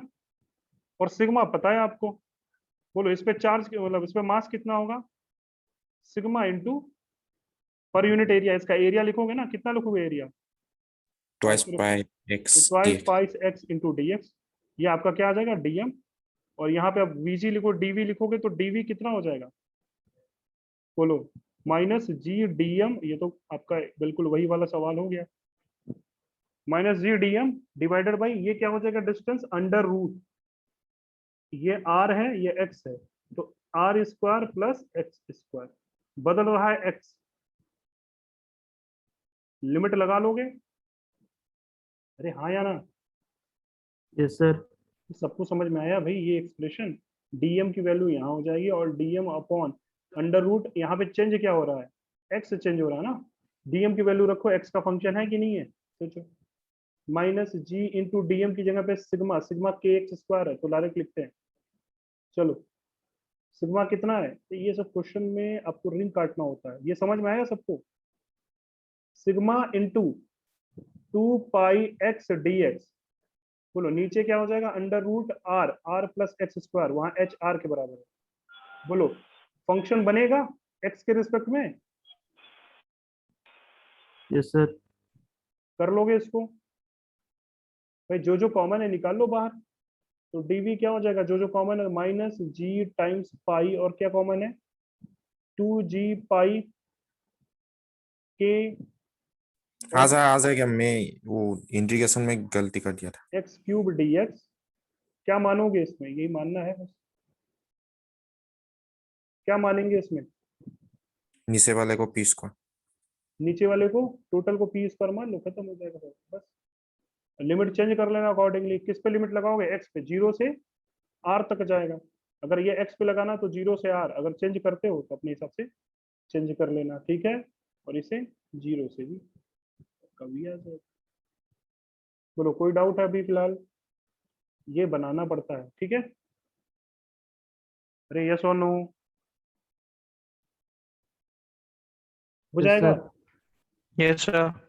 चलो भाई, और कहाँ डाउट था किसी को, एक क्वेश्चन नंबर 10 फंस रहा है, उसको मुझे चेक करना पड़ेगा, अरे वो कहाँ से दे रखा है समझ नहीं आ रहा है, वो मेरे ख्याल से मिस प्रिंट है, मेरे को जहां लग रहा है कि यार आधा अधूरा नॉलेज देके क्या क्या पूछा हुआ है, चलो पूरा तो देता तो देखते भी उसको, बाकी आगे के क्वेश्चंस लगा लेना, बचा क्या है, तो 3 भी तो है, अरे यार 3 वाला बहुत छोटा सवाल है, सैटेलाइट रिवॉल्विंग अराउंड अर्थ, ठीक है लगाते रहना, ये रूट 2 टाइम्स ऑर्बिटल वेलोसिटी, तो स्केप कर जाएगा तो कौन सा पाथ लेता है भाई, पैराबोला, स्केप पे पैराबोला लेता ना, यस सर। और स्केप से ज्यादा हो जाएगा तो हाइपरबोला, वो तो दे ही नहीं रखा ऑप्शन, स्केप सर से वो 5 वाला बता दीजिए, 5 बोला कैसे इसका, करना है। अच्छा ये हाँ ग्राफ सर। क्लियर है ना, ग्राफ माइनस प्लस का साइन ध्यान रखना, कौन सा सही यस होगा सर। ग्राफ, मैं बताया नहीं था ग्राफ, बट बताओ कौन सा ग्राफ सही होगा, पहले ग्राफ तो देखा जाए, ग्राफ के क्वेश्चन कहीं भी आ सकते हैं, ग्राफ कौन सा सही होगा बताओ, काइनेटिक एनर्जी एक्सप्रेशन याद है, ये ग्राफ सी वहां भी सर। बनता था याद है, पूरा सेम ग्राफ वहां मॉडर्न फिजिक्स में भी, टोटल एनर्जी कांस्टेंट होती है, इतना तो समझ में आ रहा है, और पॉजिटिव होती है निगेटिव होती है, नीचे कांस्टेंट होगा ऊपर होगा, एक ही ग्राफ में दिख रहा है भाई, टोटल एनर्जी पॉजिटिव होती है निगेटिव होती है, निगेटिव। अच्छा कांस्टेंट नहीं होती है सॉरी, अरे यार ये कांस्टेंट कहाँ से है, टोटल एनर्जी निगेटिव होती है, और वो किसके जैसी होती है, काइनेटिक एनर्जी के इक्वल होगा, ऐसा सोचो, और yes sir. Kinetic energy positive होता है तो इसका मिरर इमेज होगा बस, तो कौन सा होगा भाई, ये या ये, हाँ ये सही है, सी ऑप्शन, देखो बहुत ऑप्शन दे रखा था, ठीक है, काइनेटिक एनर्जी अगर जी एम एम के टर्म में रखोगे तो इतना आता था, टोटल एनर्जी इसका निगेटिव होता था, और ज्यादा निगेटिव कौन होता था भाई, तो और नीचे रहेगा कौन, पोटेंशियल एनर्जी, वो होता था minus G M M by R, बहुत ज्यादा निगेटिव, तो ये और नीचे रहेगा, यानी टोटल एनर्जी के नीचे रहेगा, आई बात समझ में, अरे यस और नो, यस क्लियर है, सर। चलो सर। भाई और बताओ, और बताओ। सब 5 वाला। क्वेश्चन 5 क्या बोला है? म्यूचुअल ग्रेविटेशनल अट्रैक्शन फोर्स, इधर देखो। म्यूचुअल ग्रेविटेशनल अट्रैक्शन फोर्स पूछा हुआ है, 3 स्टार हैं, क्वाटरनरी स्टार सिस्टम, यानी डब ये ना तो बाइनरी है, इसमें 4 स्टार है भाई, 3 घूम रहे हैं बीच में। ठीक है, बड़े वाले का मास, सेंट्रल स्टार का मास कैपिटल एम दे रखा है। ये वैसे सवाल है यार कि बीच में मास है, घूम रहा है, तीनों एक जगह पे, तीनों इक्वली, कहने का मतलब इक्वी डिस्टेंस है। अरे याद है कुछ ऐसा है यार, सिचुएशन में एक केस कराया था मैंने शायद। ऐसा है, ये सेंट्रल मास कैपिटल एम है, ऐसे सोचो तीनों कैसे होंगे, इसके रिस्पेक्ट में 120 डिग्री पे होंगे, तभी तो होंगे सिमेट्रिक। तो इक्विलेटरल ट्रायंगल फॉर्म करना है कि नहीं करना है? अरे हाँ या ना? Yes sir. With respect to each other, देखो located symmetrically with respect to each other, देख लो भाई, यानी कि ये सिमेट्रिक है। ए मेरे ख्याल से डायग्राम नहीं बना पाए होगे।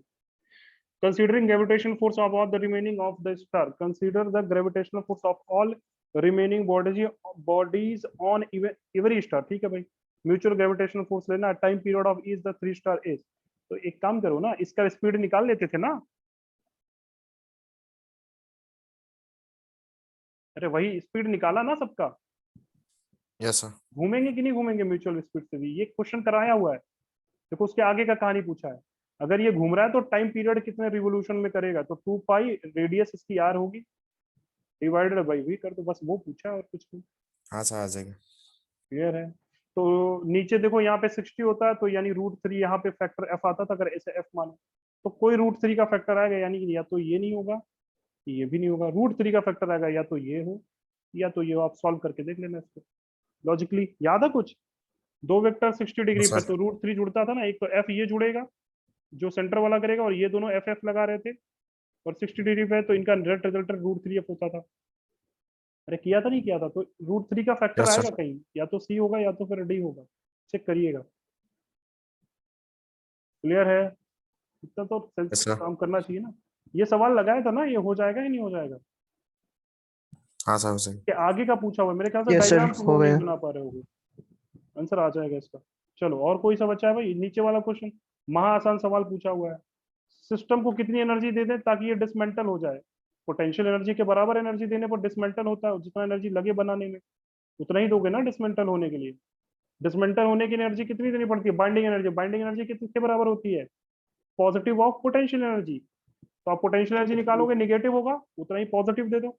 तो ये सिमेट्रिकल वाला केस है, तो देखो n/2 और एक का पोटेंशियल एनर्जी। अरे पोटेंशियल एनर्जी निकाल लोगे तीन सिस्टम का, यस सर। ट्राइंगल पे है इक्विलेटरल, वो निगेटिव सर आता ये, था। हम्म। Hello sir. सर ये तो घूम रहा है ना, उसका तो मतलब काइनेटिक एनर्जी आना चाहिए ना सिस्टम का सर। कौन घूम रहा है? ये जो दे रहा है सर, मतलब वो सेंटर के अराउंड रोटेट कर रहा है हाँ, वो। रोटेट। रोटेट कर रहा है, लेकिन ये रोटेट देखो एक्चुअल में क्या होता है, किसी सिस्टम को जब भी तुम्हें डिसमेंटल करना होता है, यानी इसको क्या करना है, जितने से फॉर्म हुआ है उसे तोड़ दो। हमसे काइनेटिक एनर्जी थोड़ी लेना देना है, वो टूट जाएगा तो काइनेटिक एनर्जी बंद हो जाएगा। ये म्यूचुअल ग्रेविटेशनल अट्रैक्शन फोर्स के कारण घूम रहे हैं, समझ में आई बात? हाँ सर, हाँ। ठीक है, वो उसके कारण घूम रहे हैं। बस उसको बना था जितने अमाउंट का, उतनी एनर्जी दे दो पॉजिटिव, तो टूट जाएगा। मतलब उसके अंदर जो एनर्जी पोटेंशियल स्टोर्ड थी उतना ही पॉजिटिव एनर्जी दे दीजिए, टूट जाएगा। या ऐसा सोचो, इसको इनफाइनाइट पे लेके चले जाओ, तो इनफाइनाइट पे लेके चले जाओ तो वर्क डन एक्सटर्नल क्या होगा? टोटल मास, समझ में आया ये मास? समझ में आई बात? पूरे सिस्टम को एनर्जी पे लेके चले जाओ तो वर्क डन क्या होगा भाई? Final minus initial, final zero, initial negative में -3/2 GM²/L आएगा, तो कितना हो जाएगा? 3/2 GM², और लेंथ में ए नहीं एल दे रखा है। ये आई बात समझ में? ऐसे भी सोच यस सकते सर। हो, जितनी एनर्जी, अरे यही वर्क एक्सटर्नल जो किया था, जो बनाने में वही तो सेव होता है। आई बात समझ में? चलो हो जाएंगे आगे क्वेश्चन, देख लो यार इसमें और कुछ बचा है कि नहीं, हो गया इसके ऊपर है। ठीक है, हो गया यहाँ तक ये comprehension. Sir energy sir system को पोटेंशियल कॉम्प्रिहेंशन नहीं समझ एनर्जी में आया। एनर्जी क्या बोल रहा है, एनर्जी सिस्टम, चलो कंप्रेहेंशन नेक्स्ट टर्म पे ले लेंगे, ठीक है, सर वो कंप्रेहेंशन पोटेंशियल समझाना पड़ेगा। एनर्जी, किसका पोटेंशियल एनर्जी? सर वो तीनों का एक साथ पोटेंशियल एनर्जी -3 GMM/A नहीं होगा क्या? बाय टू मतलब कहाँ से आता अरे 3, सॉरी, बाय 2 नहीं आएगा ना, वो 3 आता था शायद। है? हाँ सर, वो टोटल एनर्जी दिया है यहाँ पर आंसर। यहाँ टोटल एनर्जी दिया ना, हाँ सर, अच्छा काइनेटिक सॉरी एनर्जी। घूम रहा है ना, सॉरी सॉरी सॉरी, हाँ यार, उसको टोटल डिसमेंटल करोगे, ठीक ठीक ठीक। तो एक तो घूम भी रहा है ना, टोटल एनर्जी ऐसा समझो ना, टोटल एनर्जी कुछ ना कुछ होगा, यस सर। टोटल एनर्जी कुछ ना कुछ होगा, उतना ही हम इसको पॉजिटिव दे देंगे तो डिसमेंटल हो जाएगा ना, टोटल एनर्जी के बराबर देना पड़ता है। हाँ ये घूम रहा है, मैं ध्यान नहीं दिया, तो वो भी तो पूछ रहा था घूमने वाला, ये घूम रहा है टोटल, देखो स्केप करा दो, मतलब समझो, ऐसे समझो, स्केप कराने के लिए कितनी एनर्जी देनी पड़ती है, स्केप मतलब ये इनफाइनाइट पे चले गए, तो भाई टोटल स्केप एनर्जी कराने 0। के लिए वही बाइंडिंग एनर्जी देनी पड़ती थी, और बाइंडिंग एनर्जी किसके बराबर होती थी, टोटल एनर्जी का मॉड, ठीक है, और टोटल एनर्जी का मॉड मतलब निकाल लेना यार, मैं तो ऐसे ही बोल रहा था, पोटेंशियल एनर्जी तो सिर्फ इतनी आती, इतना ही आता ना शायद, हाँ ठीक, सर वो पोटेंशियल एनर्जी ये ऑप्शन आता है, प्लस, टोटल हाँ एनर्जी ये आता है 3/2। 3/2, हाँ पोटेंशियल, मैं ये भूल गया, टोटल पोटेंशियल एनर्जी तो ये आएगा, टोटल देना पड़ेगा क्योंकि घूम भी रहा है, ठीक, यस सर। क्लियर है, तो टोटल एनर्जी तीनों का जोड़ के देना, क्लियर है, टोटल एनर्जी तीनों घूम रहे हैं तो तीनों का 3 टाइम्स। चलो भाई ये हो गया सबका, और बताओ, चलो नेक्स्ट टर्म पे हम लोग कंप्रिहेंशन करें, कंप्रिहेंशन अच्छा है लेकिन थोड़ा सा इसको पहले कुछ करो, उसके बाद मैं बताऊंगा। सर वो क्लास है 2 बजे से। लास्ट दोनों, सर 2 बजे से क्लास है केमिस्ट्री। अच्छा ठीक है, नेक्स्ट क्लास में हम लोग डिस्कस कर लेंगे, और नेक्स्ट क्लास मतलब अब मंडे, ठीक है, और मंडे को ओके आपकी सर। क्लास होगी, और नेक्स्ट क्लास में हम लोग पढ़ेंगे क्या,